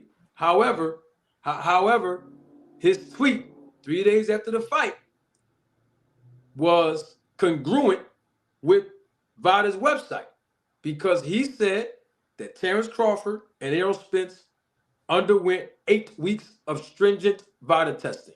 But on this program, based on what Big Money just heard him say, and he brought it up, not me, that they had 12 weeks of VADA testing. I think I get what he was saying on the panel, and I also get what he was referring to as VADA, because the thing and going through negotiations with fighters as far as when to start VADA testing, that actually is a contract like thing. So because VADA is it's a third party testing, it's not required by any commission that we want to do it. That's why it's called voluntary. But the two fighters that are fighting normally will, go back and forth about when they want to start VADA testing. So you could do an 8-week, which is standard, right? Because they're saying that you're in camp, and that's a whatever price point. And then if you want more testing, because if you're going to say you're going to do 12 weeks, then that requires more testing. That requires a higher price point. So it's all negotiable, again, because this is a voluntary program. No one's forcing us to go into it. That, Vito Donaire is back 2024, baby. What up, Nito? What up, Nino? Man, I that just is- got an amazing workout. Amazing, blessed, man. I'm blessed. And I'm like, I feel good. I'm like James Brown right now. Salute from Manager Marty to you, Nito. Always a pleasure, my brother. Hey, much Salute, love to you, Nito. brother. You know that. I got you, bro. Thank you. Absolutely. So I wanted to piggyback off of something that Rachel said so that we all can be educated. I already clarified this in the interview with Victor Conti, but I think it's fair for some people that might not recall this because there was a lot of information, Mr. Greg, in the interview. So let's be clear on something. When we talk about VADA testing, I just want everybody to understand this process very quickly because I think this is as equally as important.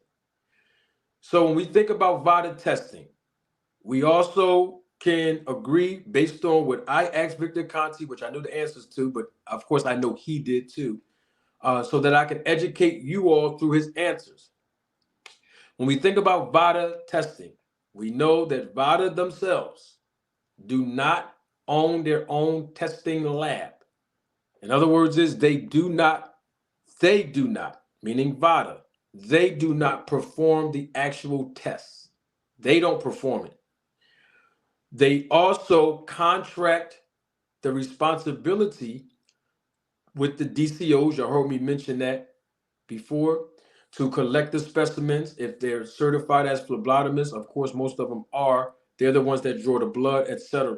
They're the ones that help the, let's use the boxer, in this case, the boxer, themselves in the presence of the facilitation of the DCO, basically pour some of their urine in one cup and then the other half in another. They facilitate that fighter sealing it up, and then the DCO, once again, they're not employed by VADA.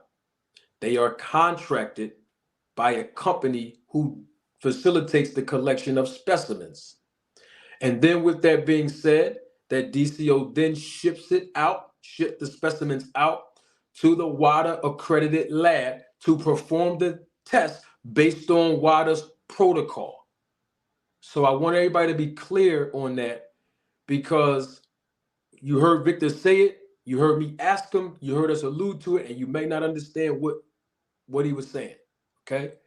So I just wanted to point out that because, basically, and he also confirmed, I want more clarification on this part, but he also confirmed that VADA do not follow WADA's code. Well, what makes that sound where somebody can misinterpret that is if they don't follow the WADA code. I know that the testing protocol is based on WADA's code, and of course they are contracting a company to ship the specimens to the WADA accredited labs that follows the WADA code in the protocol. So I just wanted everybody to get an understanding of that part because that could have been lost in translation. Just piggybacking off of what Rachel says, since we're talking about voluntary testing. Is 2 Cents still here? Yes, I'm here. All right, 2 Cents is on you. I know I said a lot too. Your assessment of the interview, what you got for us? I mean, you don't have to say it all in one sitting. We're going to bust it up on this topic. Okay, cool. Because all right, I got a lot. all right. First, I want to say a lot of the stuff Victor said during the interview, I had heard him say before. I watched a ton of interviews about Victor. He's a very interesting guy. He knows a lot. He's very knowledgeable. I do agree with that.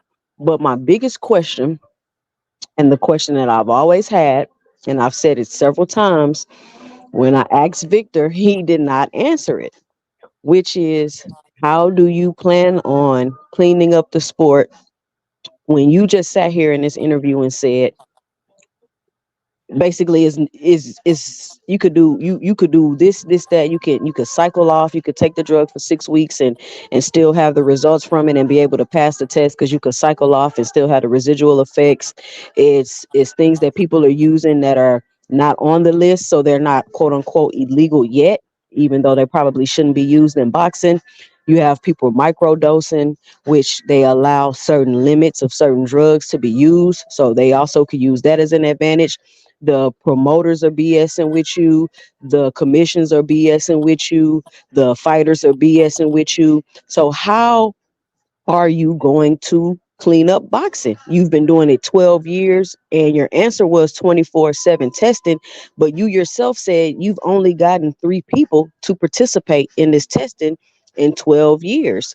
So my question still remains the same, is how are you going to go about cleaning up a sport where it seems as though nobody wants it to be clean, because that will be a loss of income, a loss of profits. Because if you got a fight worth millions and millions of dollars and somebody's popping dirty and now the fight's off, that's a whole lot of people that's lost a whole lot of money. And that's fine. Like, I agree with Victor, the sport needs to be cleaned up and this and this and that. But just like he said in your interview, maybe he's the wrong messenger or he's the wrong person to do it. Because truthfully, and I'm not saying Victor is cheating, but truthfully, any boxer that he's going to be involved with, and this to answer Band-Aid question, will be under some sort of suspicion just because of who Victor is and what Victor has been known for. In my opinion, if you want to clean up the sport, I would think the first thing you would do is try to get cheaper testing, because that seems to be the biggest roadblock. When he brought up the testing, he's like, oh, it's expensive. It's expensive. If the fighters come work with me, then, I'll sponsor it. But then, like, a lot of fighters probably don't want to take that risk or have their brand associated with the name, even if you are clean. And even you yourself are saying you can't even get your own fighters to participate in a 24/7 testing. And I believe that would probably be the first step. Like, I got these fighters working with me. I got this suspicion on me. Boom, all of my snack fighters are tested 24/7. That would eliminate some of that suspicion. Not all, but possibly some of it. And then possibly other fighters would take suit. But then to say, well, these fighters don't want to do it because those fighters aren't doing it, is just a loop of how are you going to accomplish this? It doesn't seem like any way for you to get out of the loop when everybody's against what you're trying to do. And it seems that doing these things in boxing isn't as hard as we think it is. It's not something that's just, these boxers are taking a big risk if they decide to do these or take these type of steroids or do this and that, because just like Victor sat here and told everybody on his channel and everybody watching, he basically broke it down how you can get away with it and cheat in boxing. But he didn't really break down how exactly he's helping or stopping that. And so my issue is really with Victor knowing and having that type of information, and at the same time working with and giving fighters supplements. I think that's a huge conflict of interest, and I think somehow in some way that really needs to be looked at and addressed. Well, I have to say that is a huge um, conflict of interest, especially considering his history. And people are suspicious just based on that. I also wanted to clarify something else before I get to Mr. Greg. That's as equally as important. One of the last things Victor Conti said, when he said the only way to solve the matter uh, of a fully clean sport is 365 days a year, 24/7 testing. Who's going to pay for it? That was the question that he asked. And if he didn't have to go, I would have asked him this question. And if he's listening, which he probably is, hopefully he will answer this question. The question of who's going to pay for it is very, very simple. Why? Because VADA is a nonprofit organization. I don't know if people know that, but it's true. It's on their website. With that being said, just like every other nonprofit organization, have the responsibility of raising capital to be able to advance their cause. Well, VADA is not exempt. In fact, speaking of exempt, they are also a 501c3 tax exempt nonprofit organization. So anyone who voluntarily donate any monies to further their cause obviously will receive tax credit and tax deductions for it. So I wanted that to also be equally stated, because when you ask who's going to pay for it, well, if you're a nonprofit organization, you go raise capital.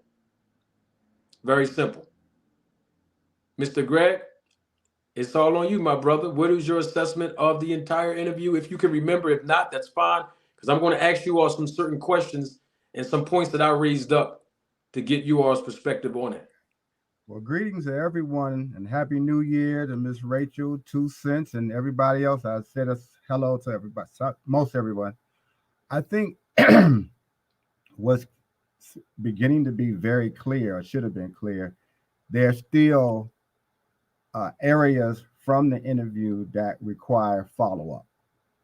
It's evident from a lot of the questions that everyone has. Tucson had a very good one as well. I think we talked about it briefly in a chat some time ago when we were talking in terms of cleaning up boxing. You're not going to clean up boxing unless it's regulated by one entity that makes the rules that everybody has to follow.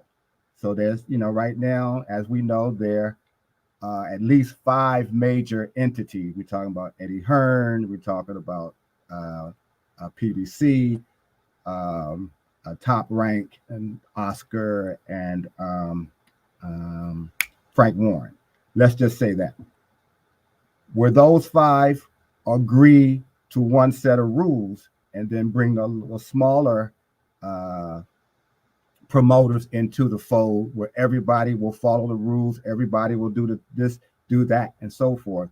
And that will be, to me at least, a major problem, because each one of them have a certain amount of power, but now you have to join forces all together. And we already know they have problems with each other from time to time with making fights. But I do think if we're going to, if cleanup is going to be one of the things that has to be done, that's where they have to start at, forming, and then just like the NBA or the NFL, one set, and everybody follows suits. You can have a union, you can decide who gets what, how they get it, but it has to be, in my opinion, one set of rules that everybody has to follow. Secondly, with the interview, which we all were there when he first came in, so we were all excited about it, and we all had questions that didn't get a chance to be asked. He would need to be here longer than 2 hours, and 2 hours was good, but I think 2 or 3 of us probably had 2 hours of questions on our own, let alone everybody else who had other questions as well. So I hope that there's a follow-up, because that still has to be addressed. I believe some of the things that I interpreted, for instance, when he said, when the question was asked, which is a good question, if some fighters are that good, why are they going over to Victor Conte? That could be a session by itself.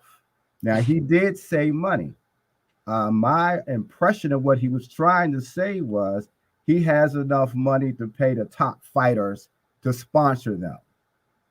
Smaller fighters don't have the money, but I also saw that as a way he was wanting to use the top fighters to move his agenda as well, to move his products. You got 15, 10, 20 of the top fighters who are all on the snack program. That is going to put a spotlight on him as well as his product, which is going to sell. Some people are going to buy it. Some fighters are going to start using it.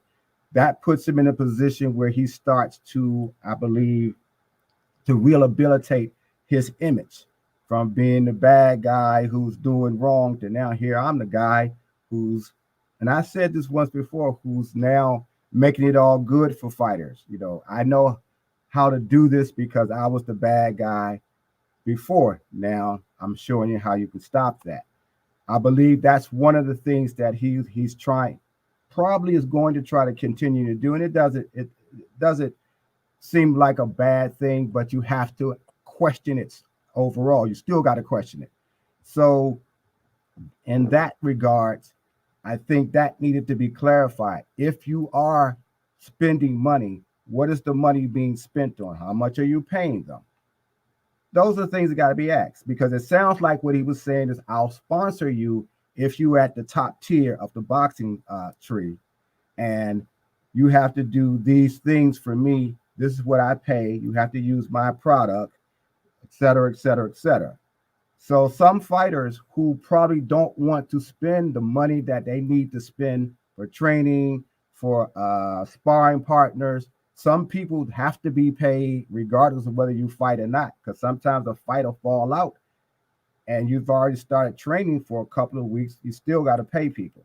So I think a lot of the fighters probably do want that sponsorship money. It doesn't necessarily have to come from him, but I understand what he's trying to do, because sometimes fighters, as they move up, a local businesses or a few local businesses will sponsor them, and that's how they have additional revenue to pay for things, particularly when they haven't started getting the big money fights. That's how I've interpreted it. I could be wrong. Now, some people seeing it as the fighters were paying him. That's another question. That's another area, but that's why he has to clarify that if he comes back, or if he talks to you and he answers some questions in the chat, etc. The thing I took from that, and we got to keep it all the way 100, which I know we all do here, is he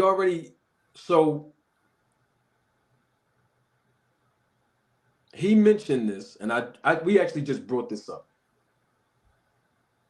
I didn't ask him the question of why do the fighters go to you at this particular time that he brought this point up. He brought this point up a little earlier. He said, I just made a reference to it before you got up here, Greg, and I'll say it again. You and Aaron Muhammad wasn't here. Right. He said, some fighters come to me so that I can make sure that the other fighters are not cheating. Later on, when I asked him, why is all the fighters coming to you if they're already world champions, most of them, and they're already undefeated? And that's when he brought up money. But early on, in the first 13 minutes of the interview, he told us, his words, not mine. He said, when I told him that I've been saying that the snack program works and people have been criticizing me, he said, it does work. He said, my products work and science proves it. That's his words, not mine. So the real answer, I gotta show my eyes, make sure I ain't being biased for nobody. The real answer of why fighters go over to Victor Conte is not because of money, because most of them have it. It's not because of sponsorship, because we know he gives them sponsorship. Because it's a different thing when you being sponsored. Yeah, you can use the products, but you ain't got to come to the gym to use it. You don't have to be on no calendar to use the product. You don't have to be on the oxygen mask to use it. I don't have to be in the dressing room with credentials, being a part of your strength and conditioning camp to sponsor you. But the bottom line is this, and we got to keep it all the way real and be honest. The reason why people go over to Victor Conte is what he said in the beginning. And that's because the snack program works and science proves it. And it enhances your performance as an athlete. It is very simple. I'm not saying he was trying to gaslight me with the money. I'm not saying that. I'm not, because he probably is giving them money, and that's cool. I'm all for that. But let's keep it all the way 100. The real answer is that these fighters know the results, whether legal or illegal. We don't have to debate about that. But we know that they're going over to Victor Conte for performance enhancements. And if somebody challenged what I say, I'm okay with that. But you're going to make me run the clip back on a Netflix documentary where Devin Haney himself, and Mr. Greg is shaking his head, yeah, because I played this time and time again. Yes. Devin Haney himself told you that it was performance enhancements. And he said it's without the drugs. But bottom line is, we know why they're going over to Victor Conte, and that is to get their performances enhanced. I digress. Muhammad is here. Aaron, double salute to you, my But brother. real quick, Manager Marty, Yes. I think maybe 2 times that was brought up, why do the athletes go to you? He never mentioned that. The first time he said to make sure the other athletes aren't cheating, and then the Yep. next time he said money. That's correct. So at what point are the supplements coming into play? And that's what I mean. Those are some of the things that still raise up question. You got it. What you just said makes the most sense in the same way, but sometimes the answer sometimes gets faded away. The real answer is because it works, and that's all he should be saying. Okay, yeah, there's an extra benefit of money and sponsorship, but the real answer should be because it works and science proves it. Leave it at that. That's why you get it back on and say, listen, is it this or this is it this? Let's come straight with it. And that's why I'm saying the interview still leaves open questions that were partially answered, but still bears some what's the word I'm looking for? Clarification. And be but see the thing, here's the thing, and Q Brown is in the chat.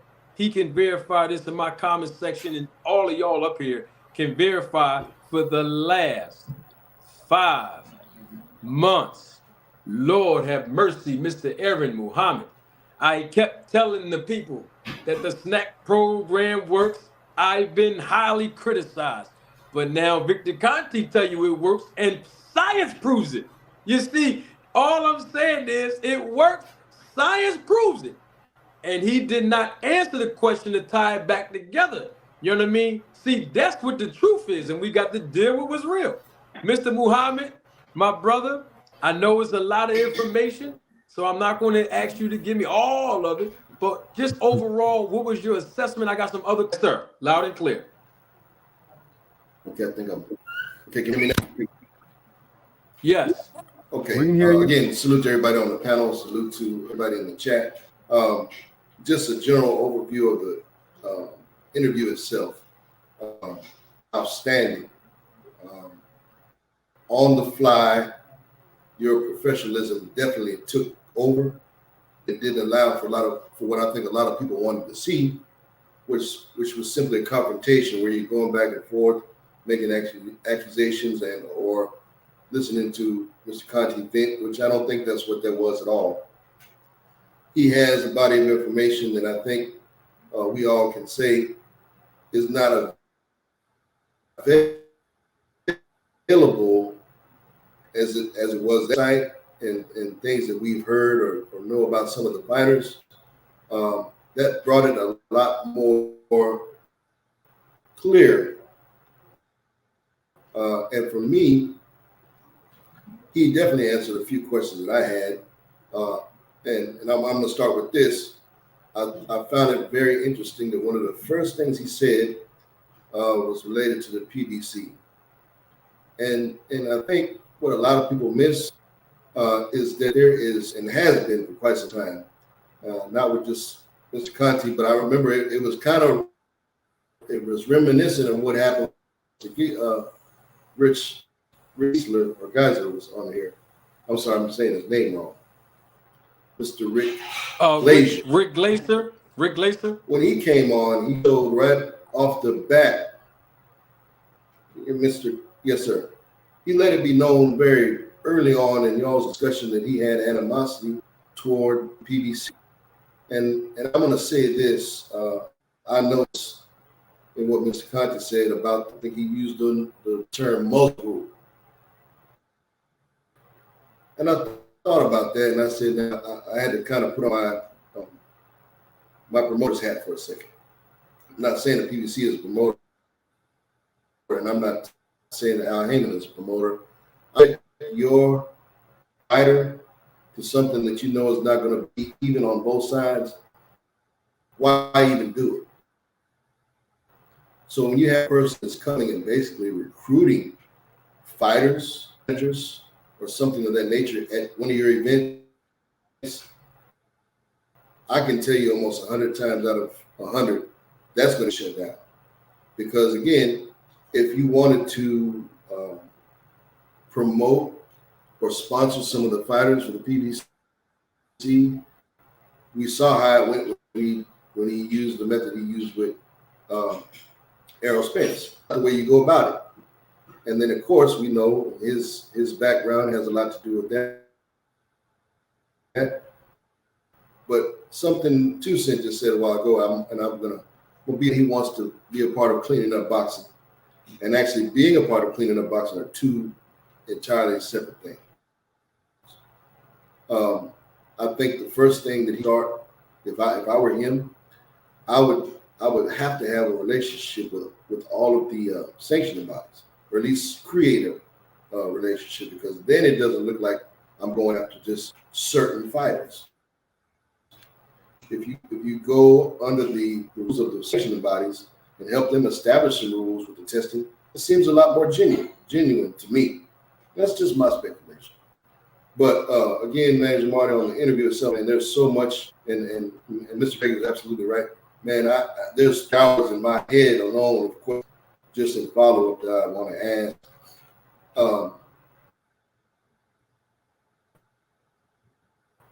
And one of those, I think I mentioned to you, I was concerned with when he helped Bud enroll in Vada. That struck me as very, very strange. And I'm sure we'll go into that a little bit more, but just something that I drew from that. The first question I asked was, why would you have to help a fighter who's already participated in that testing enroll in the test for a specific fight? And again, thanks again to Rachel for even reaching out and making that happen, because we've made a lot of progress, man. And, just after that interview, we cleared a lot of the assumptions. So I'll let somebody else come behind that, Jamari, but hopefully there will be, I'm sure, follow up. And man, just excellent job, man. Thank you so much. I appreciate it. Salute to you, Aaron. I really appreciate it. I'll follow up with something, that you said. Dang, I'm starting to lose my train of thought because you said a lot, and I wanted to follow up with a point that there it is. I got it. Like you said, from the very onset, Victor Conte came right out of nowhere, and he said, "My problem is Al Heyman." His words, not mine. He spoke on you call it the muzzle rule. I clarified this for him right there on the spot when he spoke on Al Heyman, basically being the only promoter, or PBC rather, being the only promoter that has this quote unquote muzzle rule where their fighters are basically not acknowledged, or they're not allowed to be acknowledged that they enrolled in VADA testing. And I asked him specifically, is that only Al Heyman? And originally he said yes. And then I reframed it by saying, well, okay, what about like Top Rank, or Bob Arum? Do they also have a muzzle rule where their fighters do not, or let me reframe it, their fighters are not allowed to be acknowledged, that they enrolled in VADA? And he told me basically that, yes, Bob Arum and Top Rank, they do the same thing, that they also have a muzzle rule. However, I did not want to take the interview outside of the scope of what we are actually talking about. So I wanted to wait until now to prove this point. Now, that's the inconsistency, because the last time I checked, and I've already checked way before I asked the question, Top Rank don't have a muzzle rule. Victor Conte said that they also have one like PBC. And I say that they don't have a muzzle rule, and maybe they do. But I can assure you right now that Teofimo Lopez, Vasily Lomachenko, Shakur Stevenson, and let me see here. Hold on. I want to make sure we clear. And Kell Brook and Tyson Fury, Tyson Fury is co-promoted by Top Rank with Frank Warren. All of those 4 fighters that I just mentioned, they are on VADA's website enrolling in the program of VADA. So that there's an inconsistency there. I don't know when this muzzle rule started, and I'm only saying muzzle rule because that's the term that, you know, Victor Conte used, the muzzle rule. I don't know when this muzzle rule started with PBC, but I know that Mikey Garcia, he enrolled in VADA testing in 2020. Don't know if he was with PBC or not at the time, but he was under the PBC banner. But I can tell you there are 2 fighters that were under the PBC banner at the time that they fought, and they are recognized and acknowledged on VADA's website, and that is Deontay Wilder and Louis Ortiz. So I just wanted to make sure that we all was clear on that. And Okay. The one thing that you guys have to remember is that there's differences in when someone pays for it. And that's why Nonito was always so, like, nope, I'm paying for it. Like, no one else is paying for it. Because when you get someone else, like a promoter, pay for it, then they play under their own rules. I know when we first introduced, like, VADA to Top Rank, they really didn't care about it too much. Now, there's certain fighters that are under their banner. Again, it's different. I'd like to see, like, who is actually enrolled in 24/7 365, and if that fighter is paying for it or if it's the promoter. Those are the 2 kind of lanes you have to weigh out, is who's paying for it. Because at the end of the day, if a fighter pays for it and is giving all permission to release all information to the public, they're not losing anything besides their credibility if they test positive. If a promoter gets word of a positive test, now his whole business, the event itself is put into question if it's going to go through or not. And we've seen it, you know, like even with Eddie Hearn and Conor Benn. Like, why did it take so long for you guys to release VADA test results? You know, like, what were you trying to do? Were you trying to sweep it under the bus or not release the results until after? So, and it's because it's going to affect the money on their event, right? So I think that if fighters are gonna do it, I say, like, fighter needs to enroll himself. Understood. Yeah, I understand. My point is that when Victor said that, you know, I challenged him on that because that wasn't accurate. And it's not just an Al Heyman and PBC thing. And he confirmed it that Top Rank and Bob Arum does the same muzzle rule. But then obviously I just named 4 fighters, and that's in 2023 that I'm talking about, where they updated, you know, they, meaning VADA website, they updated the fighters that enrolled through VADA on their program. So he said, yeah, but you're not separating. You're not like, just because the fighter's under Top Rank doesn't mean that the fighter didn't pay for it himself. So if the fighter paid for it himself, then it's all good. Like, there is no muzzle rule, right? Like, because you're like, I'm a fighter, I want to be in, you know, submit my results and let it known. Then there's no muzzle rule if I did it myself. So even though these guys are under Top Rank, unless Top Rank puts the bill for VADA, they wouldn't have control over it.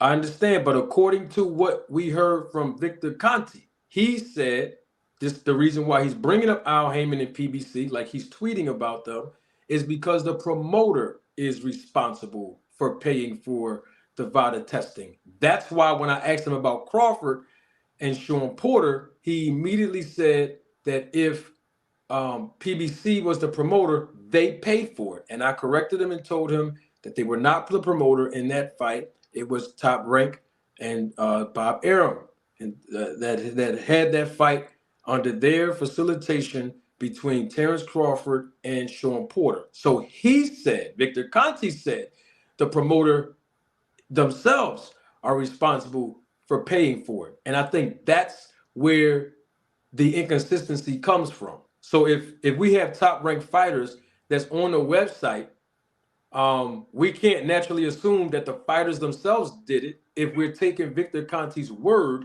that is the promoter's responsibility, which is why he's bringing up Al Heyman and PBC. That was his whole point. I just wanted to make sure we was clear on that part. Well, I think it's a case by case. I mean, like I said, like the promoters never paid for ours, so you know, we were always just I mean, maybe we're just, you know, we're the ones out of the box. I can't really be the one to say like, well, that guy did and that they did it this way and that way. All I know is that we did our own thing the way that we did, you know. So maybe I'm not the best one because we're one in the few that wanted to pay for it on our own. But you're one of the best examples, and that has to be clear. I remember when Nonito was doing all of that, and I thought it was revolutionary at the time. But that is the right example. You did not get jammed up by your promoter by saying, well, I'll pay for it so I can control what the results will be. You understood that you wanted to be, or Nonito wanted to be clear that, yes, I'm over here, but I can be tested at any time for 24 hours a day, 365 days a year, because that's the kind of fighter that I'm going to be. So that is a great example. And so that sort of can be the standard if you ask me. However, that's why I said if all of the promoters got together, formed one entity, and set standards that all fighters, if you're going to be a professional fighter, we all follow the same rules. So if everybody gets tested 24/7, 365 days, if everybody goes to one particular testing facility or with under one testing facility, everybody can at least feel they're on an even playing field. But if everybody can make their own rules, or everybody can do something and somebody over here doesn't it well, but somebody over here doesn't want to do it for whatever reason. It could be they want to hide something, could be they don't have the money, could be they don't want to spend the money. Or somebody says, well, the only reason I want to do it is because I think the guy over here that I might have to fight is cheating. All of that can be eliminated if everybody got to do the same thing. And I do believe that's going to be hard to do because nobody wants to give up power. I completely agree with you. But I do think, I don't know if it's more so the promoters. I think it's more so the commissions, because we've seen like someone like Oscar Valdez was popped and had a positive test, and he was still allowed to fight because that commission was, I believe it was an Indian reservation. That commission was like, nope, it's okay, let it go. And then you look at stuff like Conor Benn, who got popped by BBBFC, and he's still not allowed to fight in the UK. What did he do? He said a big FU to that boxing commission in the UK and said, I'm just going to go fight in Florida. Nah, you can't do anything to me. That's how you so stop. Yeah, go ahead. I'm sorry. I didn't mean to interrupt you. No, yeah. So that's part of the problem is like, okay, you have the promoters on one hand, but the commissions literally give you the license to fight, not the promoters. The commission does. So you're actually talking about, and I think 2 Cent said it earlier that, you know, like something like the NBA or the NFL. The problem is that's a United States thing. We're talking about a world sport in boxing, and you would need a world commission at that point to come together and say, these are the rules set forth. And if you get X'd out in one commission, you can't just go hop, skip, jump to another commission and get your license there when you didn't obey by the laws in ours.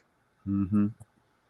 Well, I think one of the things, and I brought this up to Victor in the actual interview, is that the commissions around this country here in America, they don't have, you know, the resources, the manpower, the infrastructure in general to put something like this together. This is why associations and agencies like VADA is important. We have Deem. I believe Deem is here. Deem, can you hear me? Yes, sir. I can hear you, sir. How you doing, man? I'm doing great. Happy New Year, Deem. Happy New Year to you, man. I just wanted to tell you, man, congratulations, man. I see everything that's going on. I seen your grand announcement. Just wanted to say, Big Dog, proud of you, man. Looking forward to a good year from everything that's going on in 2024, Manager Marty. So I know you got a lot coming for us. So I'm looking forward to seeing it, man. Absolutely, Deem. Salute to you, brother. Thank you for your support. Of course, we're talking about the recap and some things that people may have assessed from the interview I did with Victor Conti, and Yes. maybe some of the things they've learned or assessed or whatever they wanted to say. Deem, the floor is yours. I want to say shout out to I want to say first of all, shout out to everybody on the panel, because everybody on the panel I know has supported me in one way or another. Shout out to Rachel and 2 Cent. Shout out to Band Up, Big Money, Mr. Greg. How you doing, sir? I just want to say, Manager Marty, they hear you. That's what I took from it. If I'm going to be completely honest with y'all on what I took from it is a lot of hard work that has been going on. And when you say stuff that's impactful, the type of impact you can have if you handle stuff the right way. So that's the main thing I took from it. I took a lesson from it. That's the main thing. I wanted to say that I gained another respect for Victor Conti, no matter what you think about the man or what's going on with his company or whatever. I wanted to say that it takes a lot of cojones to come up here, explain what he got going on. I think he handled himself very well. My biggest thing is, at the end of the day, period, it ain't no room in the sport of boxing for I think me and Manager Marty talk all the time. I think no matter what the fighters is doing, it's on these testing agencies and on people who are actually supposed to be responsible for testing these fighters to make sure that they're, overturning every stone that they can to make sure that these fighters is not dirty. And I believe it's part of the promoter's problem and also the sanction about, like, everybody, when it comes to at least that in boxing, got to come down to where we're not tolerating this. And until that day, no matter what we do or say, like Victor Conti said when he was up there, is people still using PEDs and things like that in boxing? Yes. That's something I think all of us knew already. But do we just continue to let it happen now that we know that from a guy who's has a history in that? I don't think we should. I think we should scream louder. Shout out to Manager Marty. I think it should be more questions, more suspicion, more things that we need to look into as far as when it comes to these fighters. And I'm gonna just land my plane there.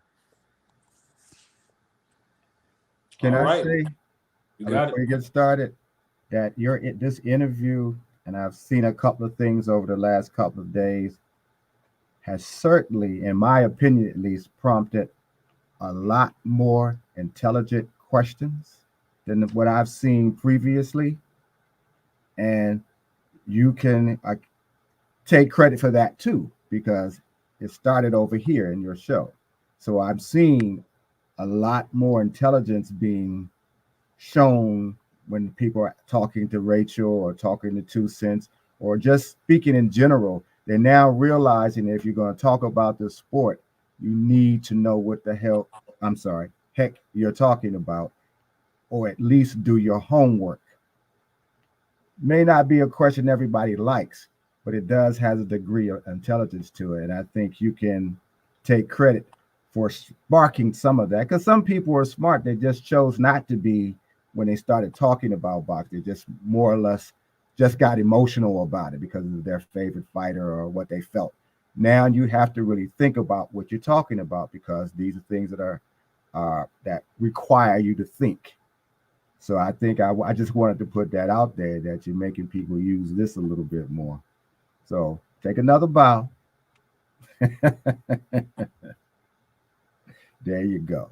Only because you asked me to. You know, I try to remain humble. I know you can be humble, but you can also take credit for uplifting everyone who wants to ask questions and wants to talk about the sport.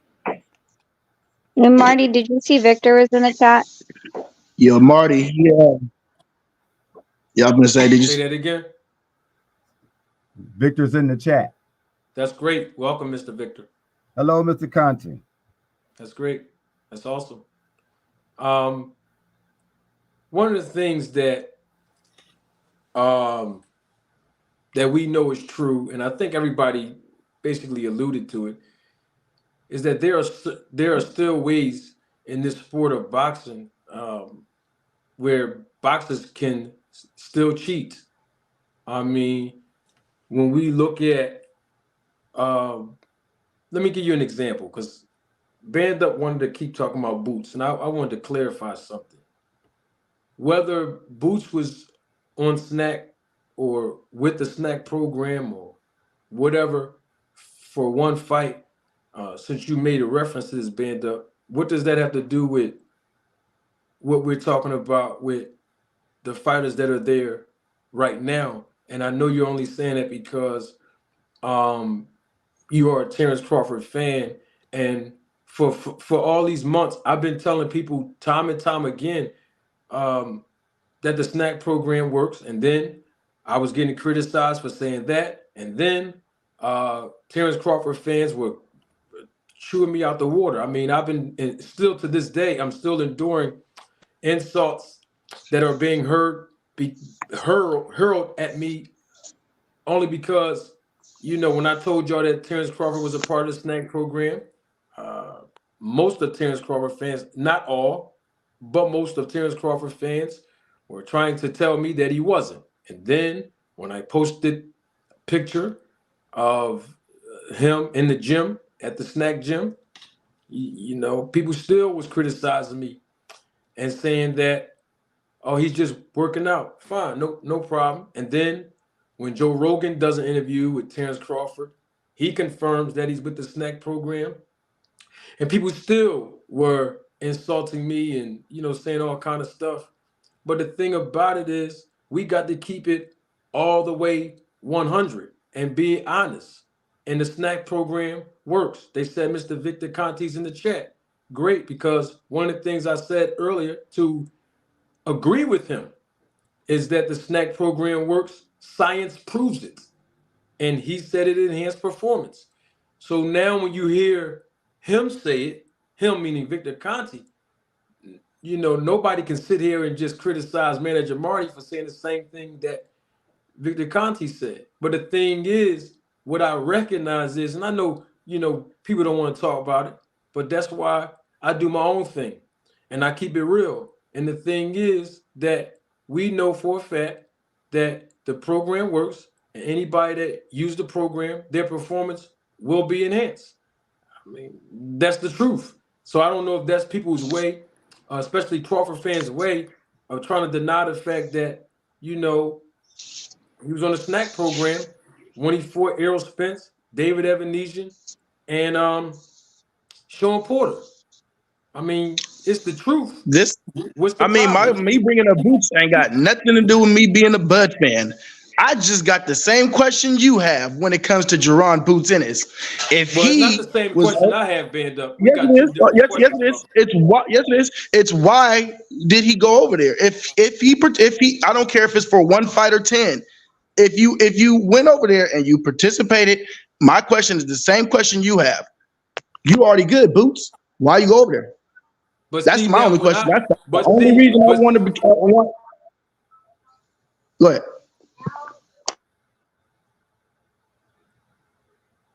But the problem, I was going to let you go. But the problem that I have with that Boots, Band Up, the problem I have with that Band Up is for the last 5, 6, 7 months, particularly the last 5 months or 6 months now, I've been asking the same question about your man Crawford.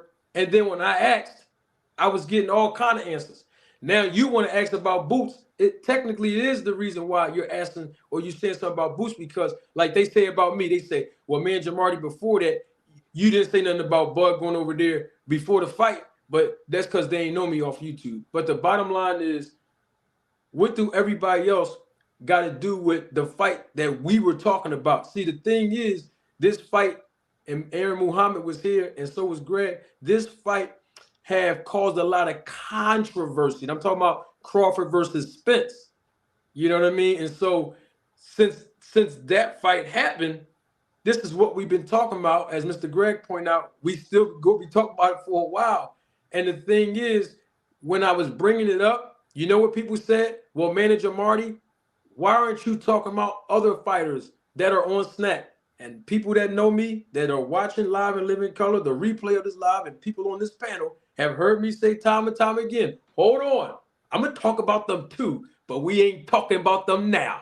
You see? And guess what? And as soon as I start talking about the performances being enhanced by the other fighters, I am still getting criticized as a Devin Haney hater and this hater and that. Hey, it is what it is. Your favorite fighter is on the snack program. Don't get mad at me. I mean, their performance is enhanced and it works. Why is everybody trying to keep criticizing me? To this day, Band Up, you see how they treat me in the chat, my brother, in the comment section, but they still crucify me, my brother. Is there Because Marty, this fight was big. The fight was big, and it ended up how. Go ahead, Greg. Is there anybody now at this point who does not believe or does not realize the snack program works? Is there somebody who's saying it doesn't? And if it is, why are they doing it? Because it's obvious, it's proven. We've seen it even in the fighters who have lost. They've improved in how they perform. It's no reason to say anything other than that. If we can get past that, then we can go to some of the other things. But it appears that some people are still doubting that you can improve, that you can get performance enhancement. It don't have to be cheating. We can debate that part in itself. But I don't think there should be, at least because I use it now, 2 of the products. So, and I admitted that as soon as I ordered it, I told you, and I let everybody know. And I'm not performing, I'm not fighting anything, but I don't think there should be anywhere on any platform at this point that's talking anything about snack, about whether or not the snack program works. It does. Let's get through that. Let's admit that for those who don't want to, and then talk about the other stuff, because sometimes we get stuck. Well, why aren't you talking about him, or why are you not talking about him? Let's just say anybody who's using the snack program, they're using the snack program because it works. They're gonna keep doing it. Let's move on. I mean, I don't think nobody's stopping. I haven't heard anybody. Ain't nobody getting off the snack program. No, I don't want to get off the snack program. I just want to say, let's everybody admit that it does work. Let's stop trying to point fingers. Well, can I say this, y'all? Because I didn't mention one big point that I took away from the interview. And this was the biggest point, Manager Marty, I think that Mr. Conti made the whole night. This perked my whole ears up.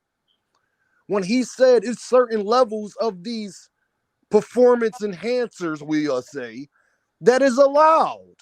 That shouldn't be allowed.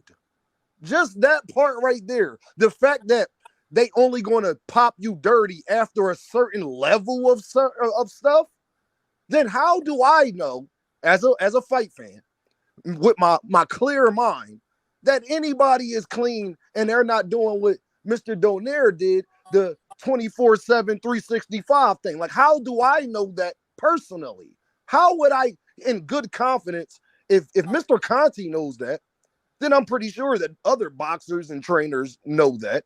I'm pretty sure the people that do the testing know that, but they allow it. As his words, not mine. They allow this. So if I know I could take performance enhancers up to a certain level without getting popped dirty, then right after that, I can go and do whatever it is I was doing. I'm just saying, how do we not know about everything's in question after me finding that part out? Because think about it, y'all. If you could do it up to a certain point and you won't pop dirty on the test no matter what, then after you're not tested, after the test is over, what is stopping you from doing more performance enhancers? That's the biggest thing I took away from it, Manager Marty. I'd like to know your thoughts on that. Well, I mean, you're absolutely correct. I mean, the bottom line is that, Victor already spoke on it. He already spoke on it because I asked him, what is EPO? He told us what it was. I asked him the benefit of it. He told us what it was. And when he told us what it was, way before I even asked him, I asked him, what does the word stringent mean regarding testing? And I said, it's once every 10 days considered stringent because that is what I heard him say in previous interviews. He confirmed that. He said yes. So when I played or replayed the interview that he did in February of 2011, he acquired the illustration of a cyclist using EPO in an example that he was using in that interview, EPO. And he stated that if the cyclist knows that the test is going to be performed for 8 weeks, once every 10 days, that cyclist can then use the EPO months and months in advance leading up to the test that is going to be for 8 weeks, once every 10 days. And this EPO can leave out your system if you inject it in your navel 3 to 4 days later, or if you inject it directly in your vein through IV within 19 hours, then it's a possibility that during the testing time, the fighter will obviously come back, the fighter's test will come back negative. And after the fighter's test come back negative, then during the cyclist event, the competition, that cyclist will still benefit from the actual results of taking the EPO without even being held accountable because the testing is negative. And I asked him, he's told me he stood by that, which I agreed he did. And then I flipped it to boxers today, since stringent in VADA means once every 10 days. He said he stood by that even today. So if you really sit back and just think about the answer that he gave with regards to the illustration in 2011, since the interview, and then of course now applying it to boxers, we see that for the last basically 12 years consecutively, we haven't seen any improvements in the testing protocol back then or now. So to Deem's point, which is why he asked me what I think, there is no change. And we won't know who's using EPO or any other banned substance when the protocols are once every 10 days, and that's considered stringent. And also on top of all that, I don't know how that's random. If Victor Conte can tell us it's once every 10 days, that to me that's not random. Now unannounced and random might be within the once every 10 days, but the fact that it's going to be once in 10 days, to me that's not random. In fact, on the website of VADA, it says 8 weeks prior to the test, or they say in contracts it might say 12, it might say 6, it might say 5 weeks. Bottom line is, you shouldn't say nothing, because that also isn't random to me. That's just my take on that. What's your take on that, 2 cents boxing, or what I just said? I mean, I guess it's random-ish.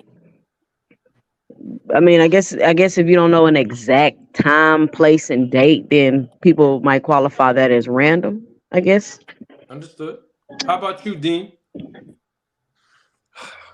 This is like, man, Jamari, I just want to say I'm so appreciative that you doing this, because this is a sport that we all love, and we all adults here. Let's be honest. If people know that they can break rules, they're going to break rules. If they know you're going to be here in 10 days, okay. How long does that take to get out my system? 48 hours. Oh, okay. It should be exactly that.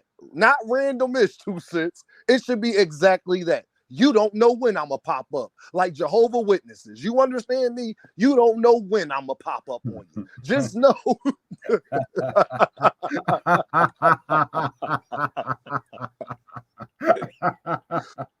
Just know, like the boogeyman, I am coming. I might come at your kid's birthday party and tell you to let me get that vein. I might pull up while you're at the gym. I might see you and have people come follow you and go and see you at the Walmart and tell you, can you come in this bathroom with me, Mr. Charlo or Mr. Canelo or Mr. whatever your name is? That's actually random. But this the part though, y'all. It could be as random as it want to be, but if it's at certain levels that you won't pop dirty for, then that doesn't even matter. If I know, all right, they about to be testing me crazy now. Let me get my levels down. Still taking in dosage. I'm pretty sure if I've been using it. I mean, maybe I don't know what I'm talking about, but I'm pretty sure if I've been using something heavily, then I stop just a little bit, but continue to use it, I will still get effects from that. And I know that it's a certain level that they won't test me positive at. Either way, it don't matter. It's no different than people that are on probation that do certain things prior to taking a P test. They know if I could do this in a certain couple hours, then I won't pop dirty. It don't mean I wasn't doing it. Hey Marty, real quick. Yes. I Who's wanted to asking? ask with the testing, is it with needles? Somebody's asking me. I'm trying to see who. I'm sorry, they- Marty. This is big money. Okay, big money. Okay. Go ahead. Is it needles with the testing? Just out of curiosity. Yes, the DCOs.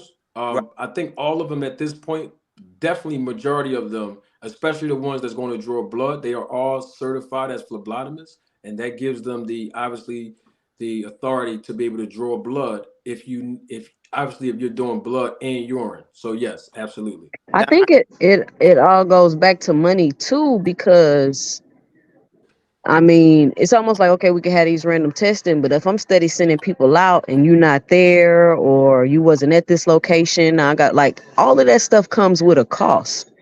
So just like Victor was saying, it all boils back down to money. Like, yeah, we can have these super random tests, but how much will we lose by sending people out to do these tests and then these fighters not there? You know what I'm saying? Like you got to kind of think of it that way, in that manner also. So to be like, okay, well, in these 10 days, it's going to be a test and you should be not prepared to try to cheat or beat the test, but just be prepared to test because it's coming up versus not knowing at all. Okay. Yeah, I got you. Double salute to my guy, Matthew Thomas. He is also a supervisor and member of the Roll the Tape film crew. Matthew Thomas, thank you for your support and contribution to the channel. Matthew says, I am here for the lessons. Matt, I apologize. I did not see your super chat a little earlier. So I apologize for that, Matt. Thank you again. Then we got Carl Brown. Double salute to you, Carl. Carl says, I just want to say to everyone that I learned something new every time I come here, and none of the things be false. 100. Roll the tape. Class is in session. Double salute to you, Carl Brown, for your support and contribution to the channel. As always, he's a day one supporter of the channel. Listen, guys, on the East Coast, I don't know where everybody's from, but I know here on the East Coast, it is literally almost 8:00 p.m. I have to make a phone call to my daughter.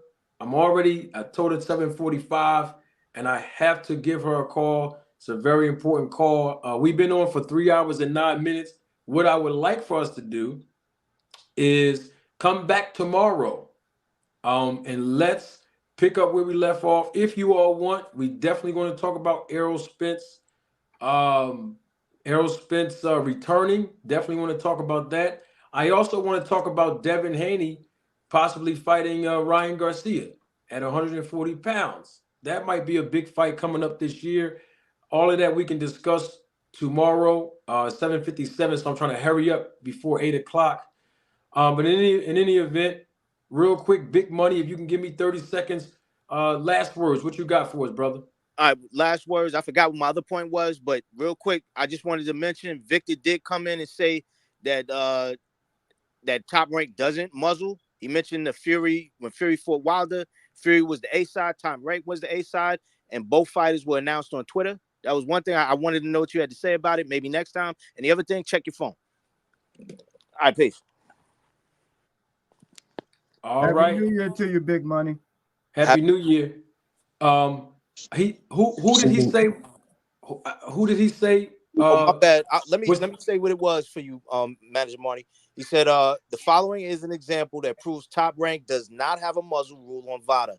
When Fury fought Wilder, Fury was the A side, Top Rank was the A side, and both fighters were announced on Twitter. Right. Okay, that's fine. But the only reason I brought that up, so we can have clarity before you go, is because Victor Conti said, when I asked him about other promoters, and I specifically said Top Rank and Bob Arum, and he told me, yes, they also have a muzzle rule. So that's why I said that, what I said about all the fighters from Top Rank, because Victor said in the interview that they did have a muzzle rule. All right. Right. Now, as far as, and also as far as Top Rank banned the A side, and Top Rank obviously paying for the test for the A sides. Once again, that only proves my point, since they don't have a muzzle rule, that Terrence Crawford, who was the A side when he fought Sean Porter, it was also equally not on the website acknowledging that Terrence Crawford was tested through VADA. And that fight happened in 2021, which was the first fight that he was on the SNAC program. So that also proves my second point. Thanks again, Big Money. Appreciate you as well. Definitely, bro. Check your phone too. I certainly will do that because it's almost 8 o'clock. I got to catch my daughter real quick. But Mr. Greg, 30 seconds. What you got for us? Last words. Last words, and let me say again to all of the Roll to Tape family and everyone that's been on the channel, Happy New Year. I'm loving the fact that we're starting off with some good, intelligent conversations about this, even though we're talking about an old subject. But the questions are now much more intelligent, requires a lot more thought-provoking answers. And I think that's good for all of us. Hopefully, we'll get more of this. And I'm happy to see that everybody has been safe. Everybody's back here. I will be here tomorrow.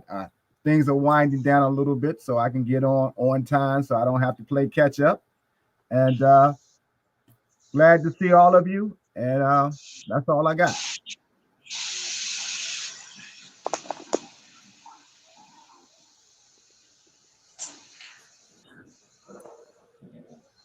Marty, you muted, I think.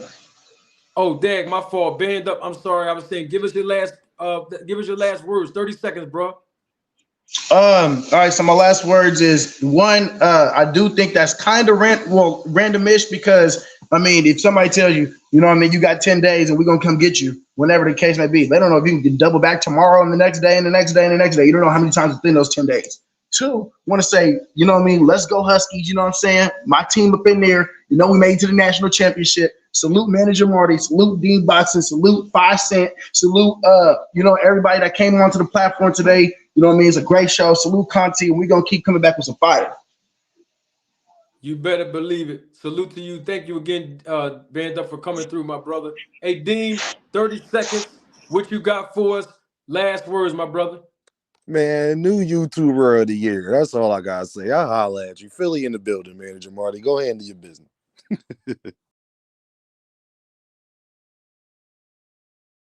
My fault. Double salute to everybody that came through. Always a pleasure. Thank you again, Dean, for calling me the YouTuber of the year. Some people have called me the content creator of the year. And I got to give a big shout out to my guy who been rocking with me from 19. Listen carefully, y'all. I got to give him his props because I love this guy like a brother. Since 1988.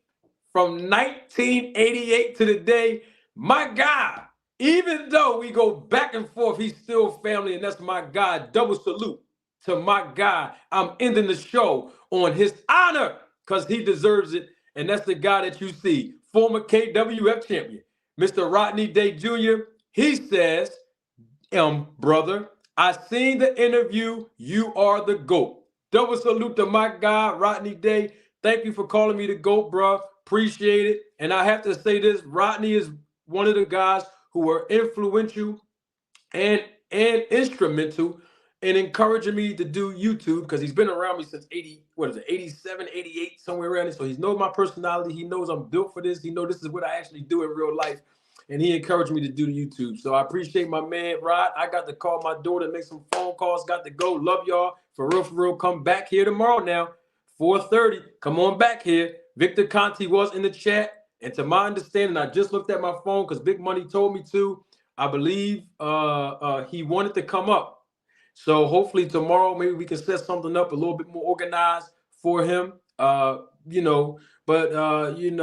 glad everybody came through. You know, I got to go. Love you all. The same way I poured in is the same way I got to pull out. And that's with the hottest intro on YouTube. There is no denying that. Don't take my word for it. Roll the tape. Representing the business of boxing, ladies and gentlemen, let's hear it for Manager Marty. Thank you. You're far too kind. Thank you.